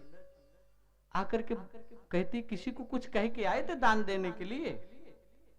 कहते हाँ। तो कहते वो आ गए हैं। उनका आधा प्राण सूख गया। आ गया वो? अरे उसको जाओ कह दो बीमार हैं, देना नहीं है। हाँ वो परेशान। पत्नी देखती अरे दे दो 1 रुपया तो है, तुम्हें जितना कहते हैं करो, जाओ उसको बोल दो कि बीमार है। अब जाकर के कहे भगवान भी चतुर, वो और आगे हैं। आज भक्त से कुछ सेवा जरूर लेंगे, इसका कल्याण करना है। तो पत्नी कहती है कि बीमार है। तो भगवान ने कहा बड़ा दुख की बात है। पत्नी कहती जाइए। कहते ऐसे कैसे हो सकता, जजमान बीमार और हम चले जाएं? जजमान के लिए कुछ प्रयोजन करेंगे, यही लिट्टी चोखा लगाएंगे, यही खाने की व्यवस्था कर दो। उसके स्वास्थ्य के लिए कामना करेंगे, मंत्र पढ़ेंगे, कुछ करेंगे। हम वो पहुंचे अंदर। पत्नी क्यों तो बैठ के कह रहे कि यहीं रहेंगे, और क्या कह रहे हैं, यहीं लिट्टी चोखा लगाएंगे। उनका प्राण और सूख गया। पत्नी कहती 1 रुपये की तो बात है, दे दीजिए, 1 ढेला की तो बात है। नहीं नहीं ऐसा करो, जाओ कह दो को मर गए। अब पत्नी और परेशान। शुभ शुभ बोलिए क्या कह रहे हैं आप? अब वो योगी था, तू कुछ योग जानता था, सांस को रोकना जानता था, और सांस को रोक करके लेट गया। कहते जाकर के कहते मर गए। पत्नी आती है सर झुका करके, थोड़ा सा ऐसा मन बना करके, चेहरा उदास है। तो प्रभु कहते, पंडित जी कहते क्या हुआ? कहते वो चले गए। चले गए? हाँ चले गए। हे राम बहुत गलत हुआ। कहते अब जाइए आप। वो कहते हैं कि अब कैसे जाएंगे बिना अंतिम संस्कार किए। और प्रभु और चतुर है, चतुर को महाचतुर मिल जाते हैं। कहते हैं कि अब जजमान का अंतिम संस्कार कम से कम उसकी गति तो हो जाए। और परेशान पत्नी और घबराए। और प्रभु अमित रूप प्रकट कर लिए। चारों तरफ प्रभु तो सर्वत्र व्याप्त है, अनेक रूप बना लिए। कहते कि तुम कहां जाओगी नारी होकर के भटकने? पूरे गांव को मैं बुला लेता हूं अंतिम संस्कार में चलने के लिए। पूरे नगर में न्योता बांटिए, फलाने मर गए, फलाने मर गए। नगर के लोग इकट्ठा हो गए। वो पत्नी जाकर के कहती वैसा हो गया हो, चिंता मत करो, कोई बात नहीं। वो महाकंजूस अब भी नहीं निकल रहा। पत्नी कह रही अभी चुप। लोग आए, बहनें माताएं इकट्ठा हो गई, रोने लगी। तो तिकथी पे बांधने लगे। इतना कंजूस नहीं निकल रहा, तिकथी पे बांध दिया उसको। सांस रोके पड़ा, इतना लंबा अभ्यास है उनका, सांस रोके पड़े। पत्नी रो रही है, ये मरे नहीं हैं। यही होता है, मोह हो गया है आपको। लोग समझा रहे हैं, समझाते ना लोग, कहते आपका मोह बोल रहा है। वो कहते नहीं नहीं मरे नहीं है। और लगी जोर जोर से रोने। कहते रो मत, जाना तो सबको ही पड़ता है। बेचारी और परेशान, अरे ये नहीं मरे, हम सच कह रहे हैं। कहते आपका प्रेम है, आप मोह मत करो। अब बेचारी और परेशान, तो बांध लिया उसको, बांध लिया, लेकर के चले गए। रास्ते पर प्रभु पीछे पीछे जा रहे, कहते अद्भुत है भाई, अद्भुत भक्त मिला, जजमान बहुत बढ़िया मिला है। तुम जीते हम हारे महाराज, तुम अब भी कम से कम अपना जीवन तो जियो। अब लेके चले गए शमशान घाट पर, वो अर्थी पे भी रख दिया गया। प्रभु सोच रहे अब तो कुछ करेगा नहीं, लेटा हुआ आंख बंद करके। तो आग लगाने से पहले प्रभु कहते हैं कि देखो इसके कान में एक मंत्र फूंक देते हैं। कान में जाकर के कहते हैं कि तुम्हारी भक्ति से मैं बहुत प्रसन्न हूं, मैं नारायण हूं, विष्णु धाम वैकुंठ छोड़ करके तुम दर्शन देने के लिए आया हूं। तो बड़ा खुश हुआ, आंख खोल करके। तो ये कई बार होता है, लोग इतना पेरते हैं, ये धन किसका है? ये दिया ईश्वर ने इस व्यवस्था को संभालने के लिए। आपका धन दान में लगता है, कथा होती, कितने लोगों के मन के विचार शांत, कितने लोगों का जीवन सुधरता है। पशु पक्षी पेड़ पौधे सुनते हैं, वो आह्लादित होते हैं। अनेक शक्तियां रूप बदल करके आकर के कथा सुनती हैं, सबका कल्याण होता है। लेकिन तो बड़े भाग्यशाली होते हैं जिनका ये लगता है, मन प्रभु में लगता है, सुमिरन में लगता है, तन मन धन सब है तेरा, कब्जा है मेरा, समर्पित कर देते हैं। ऐसा समर्पण हुआ गज का, और प्रभु ने रक्षा की। सुखदेव भगवान बताते हैं कि ये हुहू नाम का गंधर्व था, और ये जो गज है ये इंद्रद्युम्न नाम का राजा था, ब्राह्मण राजा था पूर्व जन्म में। उस मनवंतर की बात कर रहे हैं। और ये इतना त्यागी था, परोपकारी था कि ये तपस्या करने के लिए निकल गया। बड़ी बड़ी जटाएं आ गई, ध्यान में बैठा था, मौन धारण किया हुआ था। मौन मतलब अंतर में चेतना में स्थित हो जाना, और सुमिरन में स्थित था। वहीं पे अगस्त ऋषि पहुंचते हैं। अगस्त ऋषि पहुंचे, उनका अपमान कर दिया, उनकी ओर देखा नहीं, पीठ कर करके बैठा रहा, ध्यान नहीं दिया।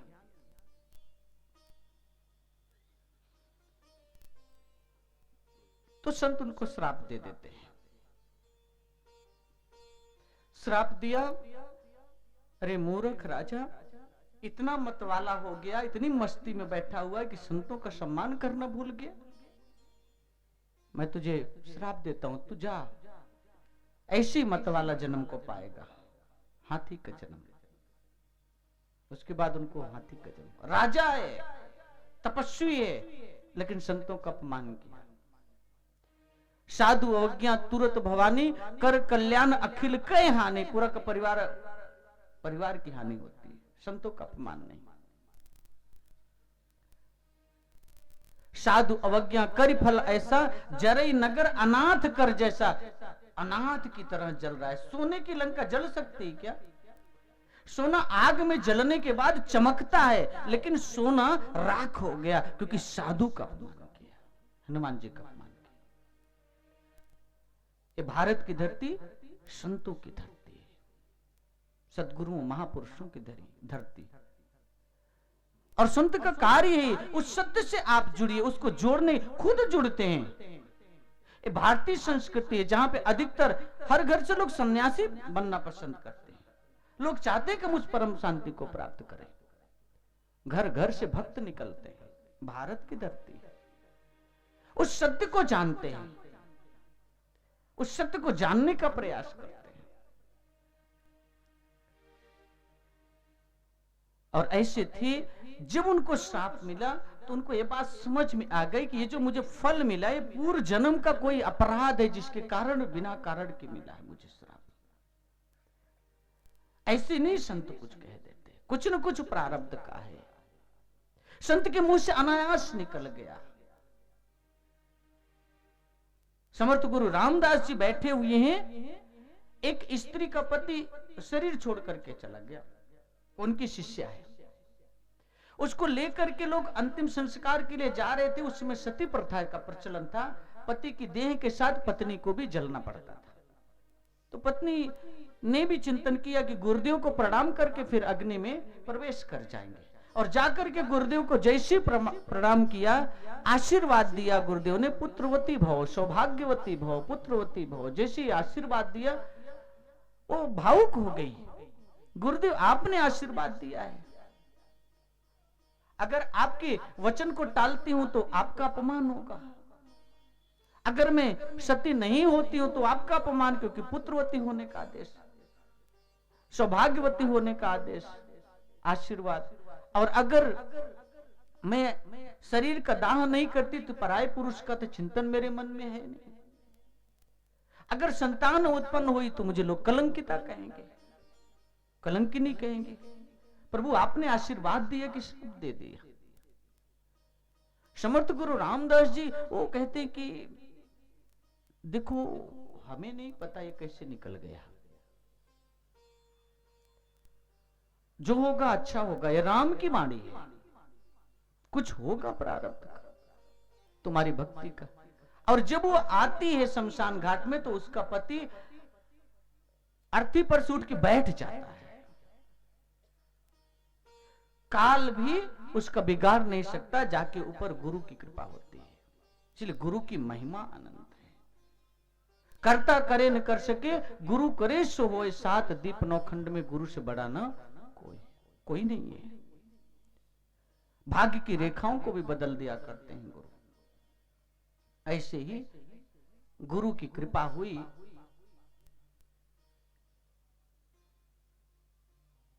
तो उससे मुक्ति मिलती है। गज और ग्राह का ये जो चरित्र है यही दर्शाते हैं कि हमारा भी अनेक जन्म होता है, कई जन्म हमने भी लिए, भूल चुके हैं। जब गुरु जीवन में आते हैं तो हम उससे मुक्ति पाते, विकारों से, अपने कर्म की जो दंड है उससे बच पाते हैं। इसलिए गुरु की शरणागति।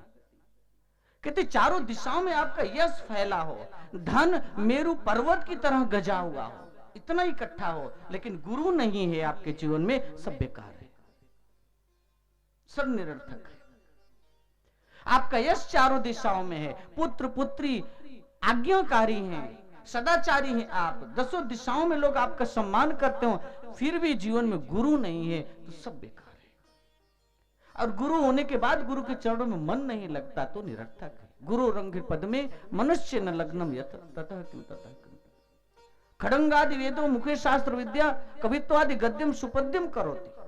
आप वेद शास्त्रों के मर्मज्ञ हैं, शास्त्र ऐसे मुंह से ऐसे इतने वचन कहते हैं कि दुनिया के लोग सुनते रह जाते हैं। गद्य पद्य की रचना करने वाले, लेकिन गुरु नहीं तो सब व्यर्थ है। इसलिए गुरु की महिमा, गुरु की महिमा से जो ज्ञान मिला था उसी से इंद्रद्युम्न नामक राजा जो थे, जब गज के रूप में उनको ग्राह ने खींचा तो उसी नाम का सुमिरन करने से नारायण प्रकट हुए और उनकी रक्षा हुई। सुखदेव भगवान एक कथा सुनाते हैं। और एक कथा आती महाराजा ययाति की। ये जीवन जो है बड़े भाग्य से मिला है। हम लोग इस जीवन की कीमत को नहीं समझ पाते। एक श्वास पूरे संसार की दौलत देकर के हम नहीं खरीद सकते, और हर श्वास में ईश्वर का नाम चलता है। हजारों श्वासें हम ऐसे बेकार करते रहते हैं, कोई कीमत नहीं दे सकता। इस श्वास की कीमत है, उसमें प्रभु को बसाइए। और जिन्होंने नहीं बसाया उनका जीवन दर्शन सुनाया महापुरुषों ने। सुखदेव भगवान राजा ययाति की कथा सुनाते हैं। महाराजा नहुष स्वर्ग की गद्दी मिली, स्वर्ग के राजा बने, श्रापित हुए, जिसके कारण उनको एक कीड़े का जन्म मिलता है। और उस समय राजा ययाति सिंहासन पर बैठे, चारों दिशाओं में उनका यश था। और उनकी एक उस नगर में गुरु शुक्राचार्य की पुत्री देवयानी, और पड़ोस में एक नगर वहां के राजा विश्वकर्मा की बेटी शर्मिष्ठा दोनों बड़े प्रेम से रहते थे, दोनों बड़ी सहेलियां थी। लेकिन एक दिन खेलने गए, स्नान करने गए और शर्मिष्ठा और देवयानी में थोड़ा सा मनमुटाव हुआ। शर्मिष्ठा ने देवयानी को धक्का दे दिया, कुएं में गिर गई और उसको छोड़ करके चली गई। और उसी समय राजा ययाति खेलते हुए आ रहे थे और शिकार खेलने गए थे उस वन में, और उन्होंने प्यास लगी थी तो कुएं में झांक के देखा। उसी समय देवयानी को बाहर निकाला, उसका हाथ पकड़ करके। तो देवयानी ने कहा कि आपने मेरा हाथ पकड़ा है, तब आप मेरा हाथ मत छोड़िएगा, क्योंकि राजा ययाति क्षत्रिय और देवयानी ब्राह्मण को, तो एक दूसरे से विपरीत विवाह हो नहीं सकता। लेकिन उसने कहा मेरा हाथ पकड़ा, क्योंकि गुरु बृहस्पति के पुत्र कच्छ से वो शादी करना चाहती थी। उसने मना कर दिया शादी, क्योंकि गुरु पुत्री है। उसने श्राप दिया उनको, उनको श्राप दिया, इसलिए शादी वो ब्राह्मण कुल में नहीं कर सकते। उसने भी श्राप दिया। अब वो उनका विवाह होता है, लेकिन उसकी एक ही भावना थी, अपने पति से कहा कि अपने पिता से शुक्राचार्य जी से कहा, सारी बात बताई कि शर्मिष्ठा ने कैसे उसको कुएं में धकेल दिया था। और उसने जिद किया कि मेरी शादी राजा ययाति से किया जाए, उन्होंने मेरे प्राण बचाए। शुक्राचार्य जी मान गए। और एक बात बताई कि और वो उस राजा की बेटी ने अहंकार में आकर मेरा अपमान किया, जब तक उसका सर मेरे कदमों में नहीं होगा हम मानेंगे नहीं। कई बार होता है ना, कोई आपका अपमान कर दे तो चाहे जमीन आसमान इकट्ठा हो जाए छोड़ेंगे नहीं। होता है ना, कैसे किया है इन्होंने, ये होता है। और शुक्राचार्य जी ने राजा को बुलाया और उसको ऐसा कहा, तो राजा श्राप के भय से हाथ जोड़ करके कहने लगे कि आप आदेश करिए, क्या करें, जो आप आदेश करें। तो देवयानी का संकल्प बता दिया, इसकी दासी बन करके आपकी बेटी रहेगी। उसकी बेटी ने अपने पिता की मर्यादा रखने के लिए दासी बनना स्वीकार कर लिया शर्मिष्ठा ने। लेकिन शर्त यह थी कि उसको दासी की तरह देखना है। शर्मिष्ठा रूपवती थी और यही हुआ ययाति से कि दोनों के साथ उन्होंने रहना शुरू कर दिया। एक के 2 संतान, एक के 3 संतान। और जब देवयानी को पता चला, वो तो नौकरानी बनाना चाहती थी, लेकिन शर्मिष्ठा तो बन गई राजकुमारी। तो ये भी नफरत की भावनाएं हर मनुष्य में होती है, राग और द्वेष सबके अंदर होता है। इससे बचने के लिए हम कथा सुनते हैं, इससे निकलना चाहिए। अपने से बड़ों से, दूसरे से, सुख से दूसरे की समस्या बन जाती है। देवयानी का अपना खुद का सुख है, महारानी वही है, दासी तो शर्मिष्ठा है, फिर भी वो दुखी है, क्योंकि उसको क्यों मान करते हैं, उसके साथ क्यों समय देते हैं। उसके मन में ये विचार चलता है। उसने जाकर अपने पिता शुक्राचार्य को बता दिया और शुक्राचार्य ने श्राप दे दिया। होता है ना मोह, बेटी का मोह बाप को बहुत होता है कि नहीं। माता पिता को बड़ा मोह होता है बेटी से। पहले होता था ना, बेटी को जब विवाह कर देते थे तो कान में जैसे कह दिया जाता था कि अब अर्थी आना चाहिए इस घर में, लौट करके वापस नहीं आना, तुम्हारा सुख दुख पति के चरणों में है, सिखा दिया जाता था। आजकल तो शादी होती, अगर ससुराल में थोड़ा सा दुख मिल गया ना तो फोन आ जाता है और माता पिता फिर केस लड़ते हैं। होता है कि नहीं। वो बेचारे जो पिता हैं, लड़के के पिता, वो तो कोर्ट के चक्कर लगाते रहते हैं। हो सकता है आप में से कोई ये सब सह रहा हो, बड़ा मुश्किल घटना है। लेकिन पुत्री का धर्म, ये मोह, ये नहीं करना चाहिए। और हुआ, शुक्राचार्य जी ने श्राप दे दिया, वृद्धावस्था को प्राप्त हो जाए। है युवा और वृद्धावस्था को प्राप्त हो गए और बड़ा परेशान रहने लगे।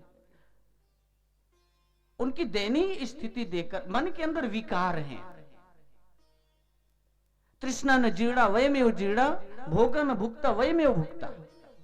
तृष्णाएं शांत नहीं होती, शरीर वृद्ध हो जाता है। भोग नहीं खत्म होते, शरीर खत्म हो जाता है। इन विषयों को भोगने की जो अनवरत इच्छा है, सुख पाने की अनवरत इच्छा जो मनुष्य के मन में रहती है, ये उसकी आत्मा का पतन करता है और अनेक जन्मों तक यातना को पाता है। यही भोगने के लिए फिर कीड़े मकोड़े अनेक जन्म प्राप्त करता है जीवन। इससे निकलने के लिए ईश्वर की भक्ति की बात कही। ये याति जो है उनके अंदर ये इच्छाएं प्रबल हैं, लेकिन वृद्धावस्था को प्राप्त हो गए हैं, क्षय रोग हो गया है। अब देवयानी से देखा नहीं जाता, देवयानी के सामने उनके रोते रहते थे, इतना विषयोन्मुख।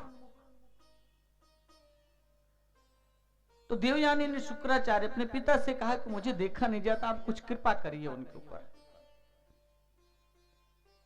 तो शुक्राचार्य जी ने बड़ा प्रयास किया और कहा कि अब तो इनकी युवावस्था नहीं प्राप्त हो सकती, लेकिन कोई इनको अपनी युवावस्था दे दे तो ये युवा बन जाएंगे।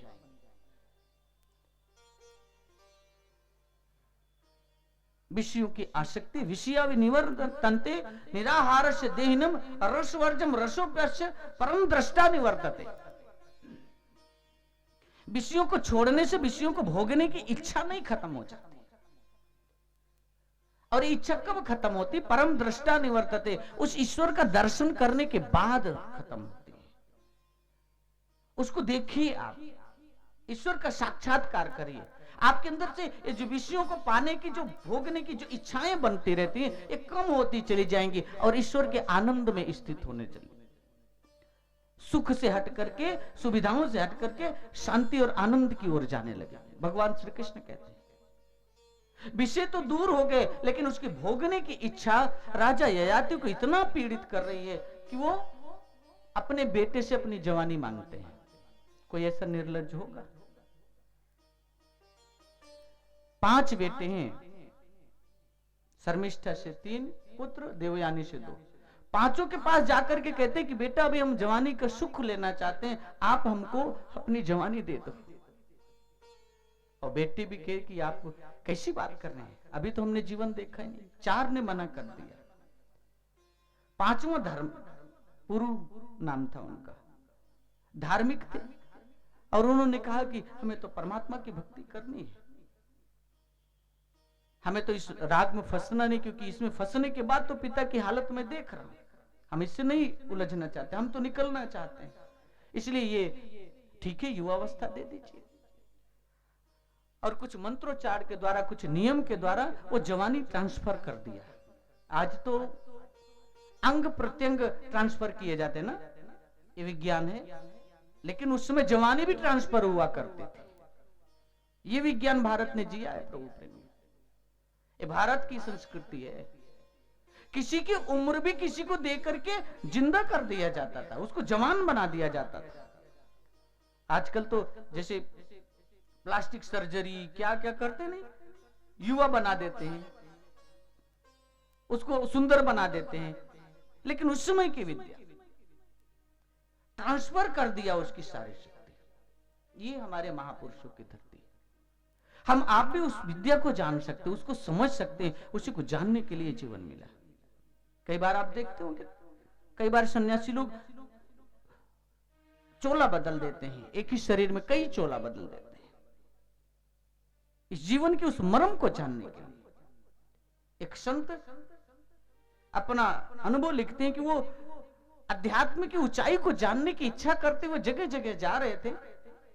अचानक एक नदी के किनारे बैठे हुए थे, ध्यान कर रहे थे। अचानक देखते हैं कि एक मुर्दा बहा जा रहा है।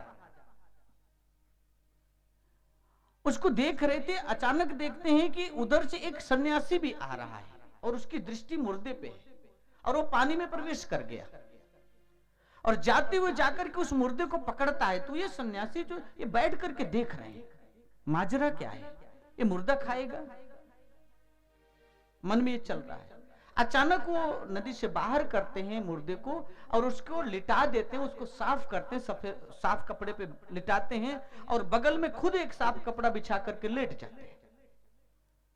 ये कौतुक देख करके हैरान है वो सन्यासी, ये हो क्या रहा है।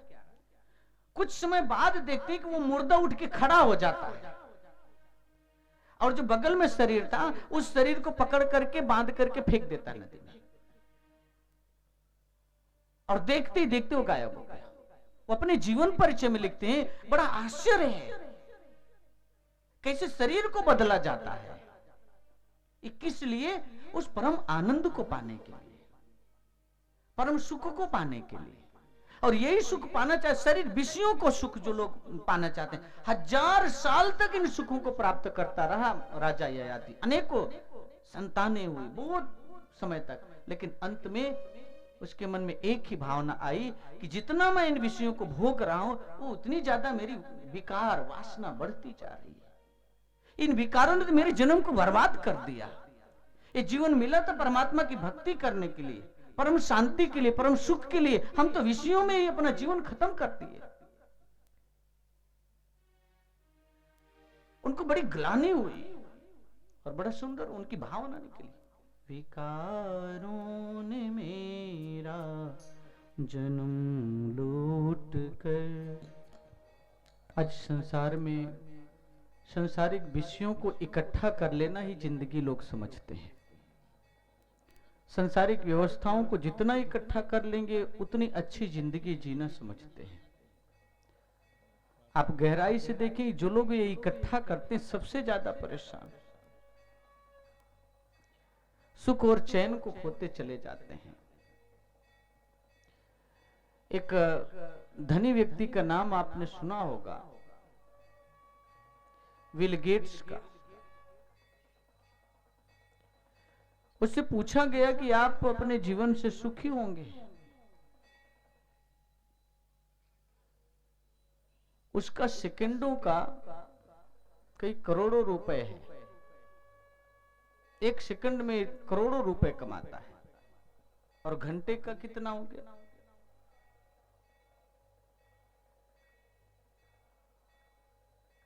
उससे पूछा तो उसने कहा कि आई वांट मोर, मैं और चाहता हूं। उस धन से कभी सुख और शांति नहीं मिलती, तृष्णा और बढ़ती है। इसलिए संतों ने कहा, तृष्णावंत जग में दुखी, आठों पहर कंगाल।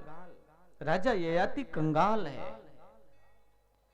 जितना विषयों को भोग रहा है उतना ही ज्यादा वो परेशान होता जा रहा है। उम्र बढ़ती जा रही है, बेटे की भी उम्र ले लिया, लेकिन अंत में उसने सोचा इसका हश्र क्या है।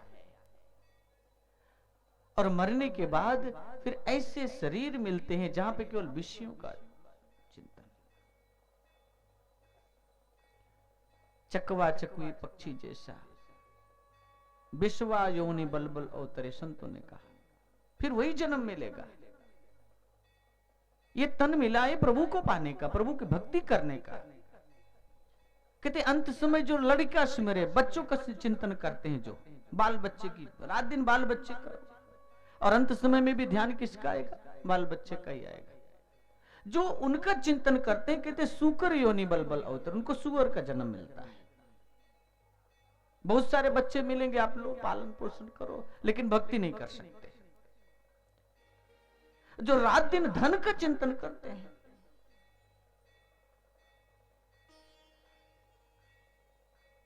सर्प योनि बलबल अवतर, सर्प का जन्म मिलता है। संतों की वाणी है।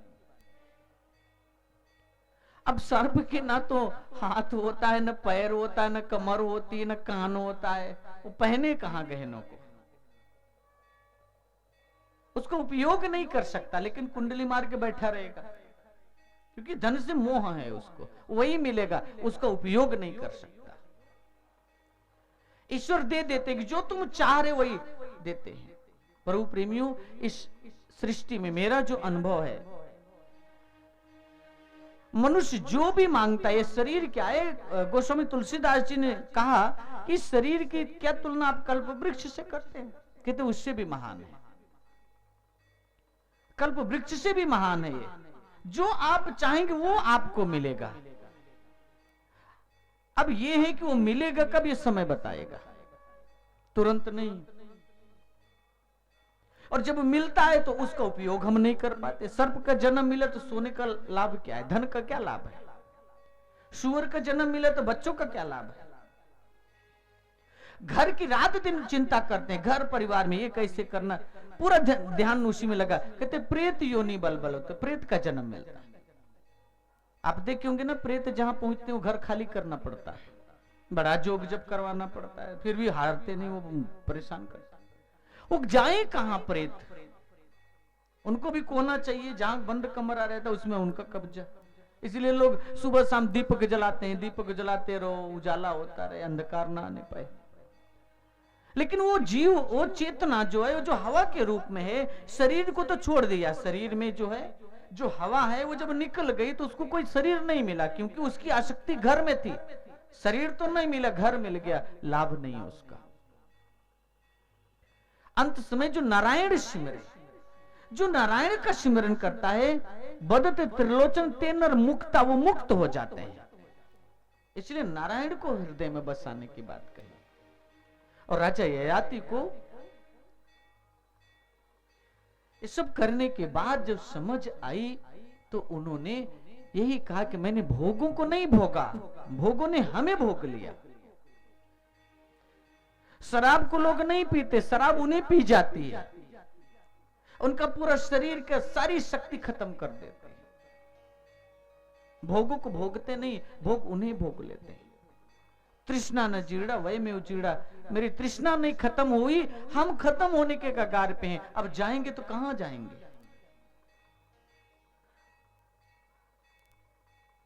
इसीलिए संतों ने कहा, निर्दीह माध्यम सुलभम सुदुर्लभम प्लवम सुकल्पम गुरु कर्णधारम मयानुकूले नभत्सु तीर्थम न पुमान भवाब्दिम न तरित्स आत्मा। जो भवसागर से तरने का प्रयास नहीं करते वो आत्महत्यारे हैं। ये कठोर बात है। उनकी आत्मा अनेक जन्मों तक यातना पाती है, कष्ट पाते हैं। प्रभु प्रेमियों, इस शरीर मिलने का एक ही साधन है, और वो उस यातना से हम निकलें। ये जो सुख मिला है ये हर जन्म में मिलता है, लेकिन यातना से निकलने का साधन नहीं मिलता। और लोग जब प्रयास भी करते हैं कैसे निकलें, तो उनको कोई ऐसा माध्यम नहीं। इसलिए हम कथा श्रवण करते हैं। राम कथा के तई अधिकारी, जिनको सत्संगत अति प्यारी, जिनको सत्संग अच्छा लगता है, सत्य से जुड़ना जिसका आदत है, जिसका स्वभाव है, उनको कथा अच्छी लगती है। और गुरु के बिना होता नहीं। नयन अमी दृग दोष विभंजन, दोष खत्म कर देते हैं गुरु। गुरु की कृपा से ऐसा होता है। इसलिए भगवान शिव माता पार्वती को जब सत्संग सुनाते हैं, कथा सुनाते हैं, तो उनको भी ये बात कहते हैं, हे देवी, गुकारश्च अंधकारो रुकारश हितेज उच्चता अज्ञान ग्रासकम ब्रह्म न ही गुरुरेव संशय। गुरु में कोई संशय नहीं है, जो अज्ञानता के अंधकार से जीव को प्रकाश की ओर लेकर के जाते हैं। गु अंधेरा जानिए, रू कहिए प्रकाश। केवल इन शब्दों को पढ़ना नहीं है, मेटी अज्ञानता ज्ञान से। जब गुरु का हाथ सर पे जाता है तो यहाँ पे प्रकाश प्रकट होता है, दर्शन कराते हैं गुरु। गुरु नाम है ताज, अंधकार से निकाल करके प्रकाश की ओर लेके जाना, अज्ञानता से ज्ञान की ओर जाने की यात्रा है मानव शरीर। इसलिए भगवान श्री कृष्ण कहते हैं, ऐसे गुरु की शरणागति में जा। हम जो भी मंत्र पढ़ते हैं, जो भी स्तुति करते हैं, सब में ये बात लिखी हुई है। महावीर जब नाम सुनावे, भूत पिशाच, भूत पिशाच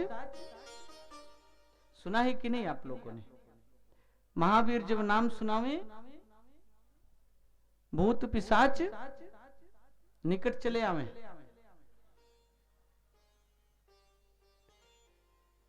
लेकिन लोग सुनाते भी है, फिर भी भूत प्रेत निकट रहते हैं कि नहीं? देखा होगा कि नहीं आप लोगों ने? खूब सुनाते हैं, लेकिन फिर ओझा के पास जाते, तांत्रिक के पास जाते, ज्योतिषी के पास, प्रेत से बड़ा परेशान है, कुछ कर दीजिए। और काशी में तो मैंने देखा बड़ा प्रचलन है, गली गली में तंत्र विद्या। तंत्र वो तंत्र, वो प्रणाली, तंत्र माने प्रणाली, एक नियम। भक्ति सुतंत्र है, भक्ति एक सुंदर नियम है, भक्ति भी एक तंत्र है। तंत्र मंत्र का मतलब कुछ ऐसे मंत्र, कुछ ऐसी विधाएं लोग करते हैं जिसके द्वारा उसको ठीक करते हैं, लेकिन भक्ति स्वतंत्र है। भक्ति एक सुंदर नियम, एक तंत्र है। भक्ति भी तंत्र है, एक तरीका है, एक विधि है। और सारे सुखों की खाने, सकल सुख खानी। उस तंत्र को क्या हम जानते हैं क्या? अगर हम जानते हैं तो फिर हम सुखी क्यों नहीं हुए? शायद नहीं जानते, नहीं तो सुखी हो जाते। बिनु सत्संग न पावई प्राणी, और वो भक्ति बिना सत्संग के मिलती नहीं। तो सत्संग क्या है? ये जो सुन रहे हैं आप, ये सत्संग नहीं है, ये कथा है। ये प्रभु की पावन कथा है। कथा सुनने के बाद सत्य का संग करें। सत्य क्या है? ईश्वर सत्य है, ब्रह्म सत्यम जगत मिथ्या। उस सत्य से जुड़ने की इच्छा होती है। जो आपके शरीर के अंदर सत्य है, जब इससे निकल जाता है तो क्या कहते हैं? राम नाम। वो नाम ही तो निकला है इसके अंदर से, और क्या निकला? आंख, नाक, कान, मुंह, शरीर सब है। फलाने व्यक्ति हैं, वो भी है। अच्छा, मरने के बाद लोग कहते हैं कि चले गए। कहां गए? वो गया कौन? जिसको पुकारते तो वो तो यही है ना। तो वो गया कहां? गया कौन? वो नाम गया इसके अंदर से निकल के। इसलिए लोग आते हैं, राम नाम सत्य है।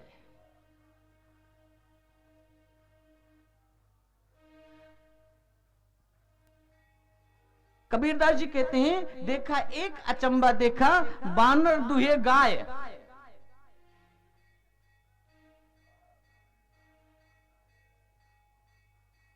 दूध दही सब अपना खा गया, घी बनारस जाए। अब लोगों ने कहा, महाराज ये क्या मतलब है? बानर गाय को दूह रहा है, हो सकता है क्या?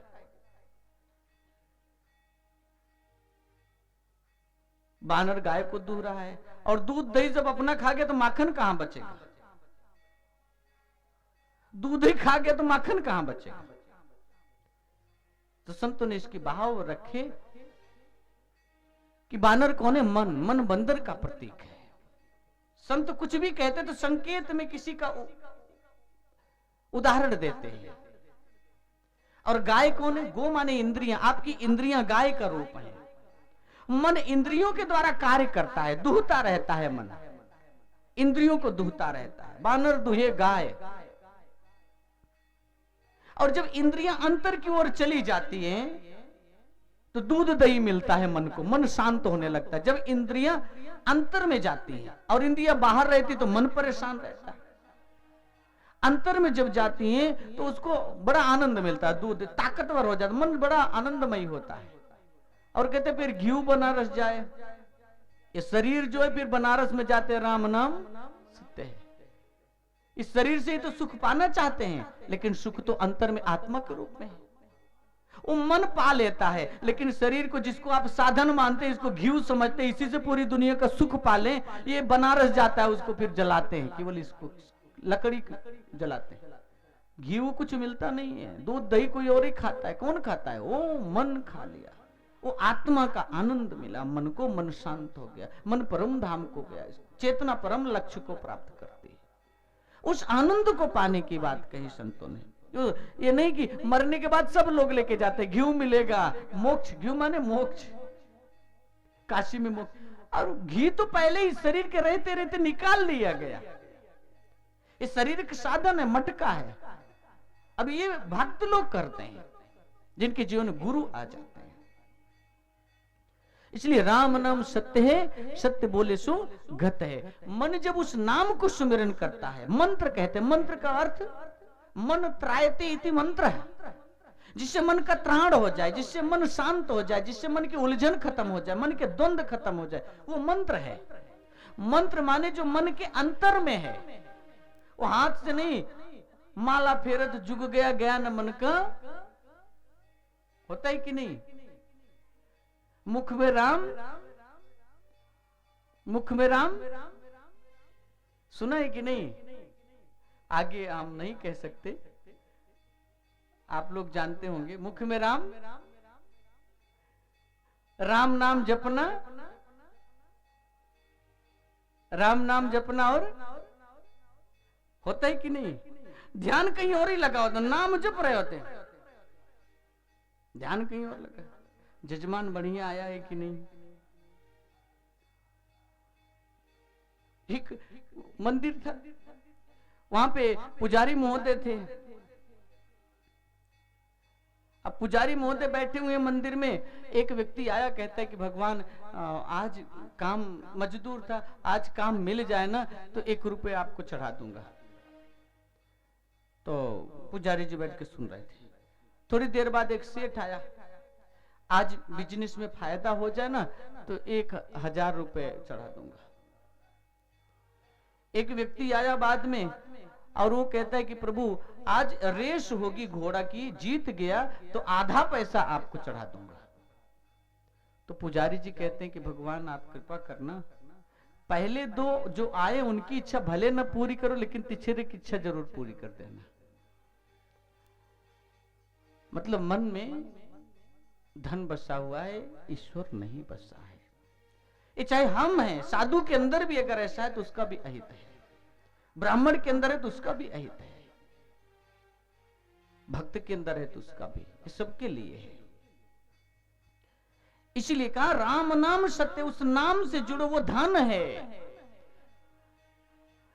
सहजो नाम अनमोल है, धनवंते घर होए, परख नहीं कंगाल को सहजो डारे खोए। वो कंगाल लोग उस नाम को खोते रहते हैं और कहते धनवान होते हैं जिनके पास वो नाम की दौलत है। कबीरा हमरे नाम बल 7 दीप 9 खंड, यम डर पे सेवा करे गाज रहा ब्रह्मांड। नाम का बल है। इसलिए कहा नाम रूप गति अकथ कहानी, समझत सुखद न परत बखाने। उसका गुणगान भी नहीं किया जा सकता। जैसे गूंगे को अब मिठाई खिला दीजिए, वो क्या बताएगा? नाम को अनुभव करना है गुरु के सानिध्य से। वो आपको प्राणों में, सांसों में अनुभव कराते हैं। जब ये अनुभव कराते हैं तो मन की जो वासना है, मन की जो विकृति है, ये कम होने लगती है। और ययाति, राजा ययाति के साथ यही हुआ, वो मुक्ति की ओर गए। ये मुक्ति की कथा सुना रहे हैं सुखदेव भगवान, कोई मनोरंजन नहीं है। आजकल तो कथा एक मनोरंजन का साधन बन गया है। कथा के माध्यम से मनोरंजन होता है, मन का रंजन, मन का आनंद तो मिलता ही है, लेकिन आत्मा का कल्याण भी होता है। वो मार्ग जरूर मिले, उस ओर जाए। इसलिए राम नाम सत्य, काशी में जो भी आता है ना सर पे लेकर, राम नाम सत्य है, सत्य बोले सो गत है। तो नाम सत्य है, जो नाम का उच्चारण करता है वो उसकी गति हो जाती है। इसलिए प्रभु प्रेमियों, समय को ध्यान में रखते हुए मैं अपनी वाणी को विश्राम की ओर लेकर के चलूंगा। गुरुदेव भगवान की कृपा से हमें जो सेवा का अवसर मिला है, उद्देश्य केवल एक ही है, आप उस भक्ति से जुड़ें, उस आनंद से जुड़े जिससे आपका जीवन आनंदित हो। ऐसे एक सतगुरु की शरणागति को प्राप्त करें जो आपको उस नाम को प्रकट करे, क्योंकि कथा तो आप भूल जाएंगे, नाम पा गए तो घर में भी सुखी रहेंगे। ऐसे गुरु की शरणागति जरूर प्राप्त करें जिससे आपका यह जीवन सार्थक और सफल हो। इन्हीं विचारों के साथ आज के प्रसंग को हम विश्राम की ओर लेकर चलेंगे। कल जिनकी महिमा हम श्रवण कर रहे हैं, उस नाम की महिमा सुनाने के लिए इस धरती पर नारायण का अवतरण हुआ। भगवान योग योगेश्वर, योग योगेश्वर कहा जाता है उनको। 16,000 रानियां थी फिर भी योगी उनको कहा जाता। कारण क्या है?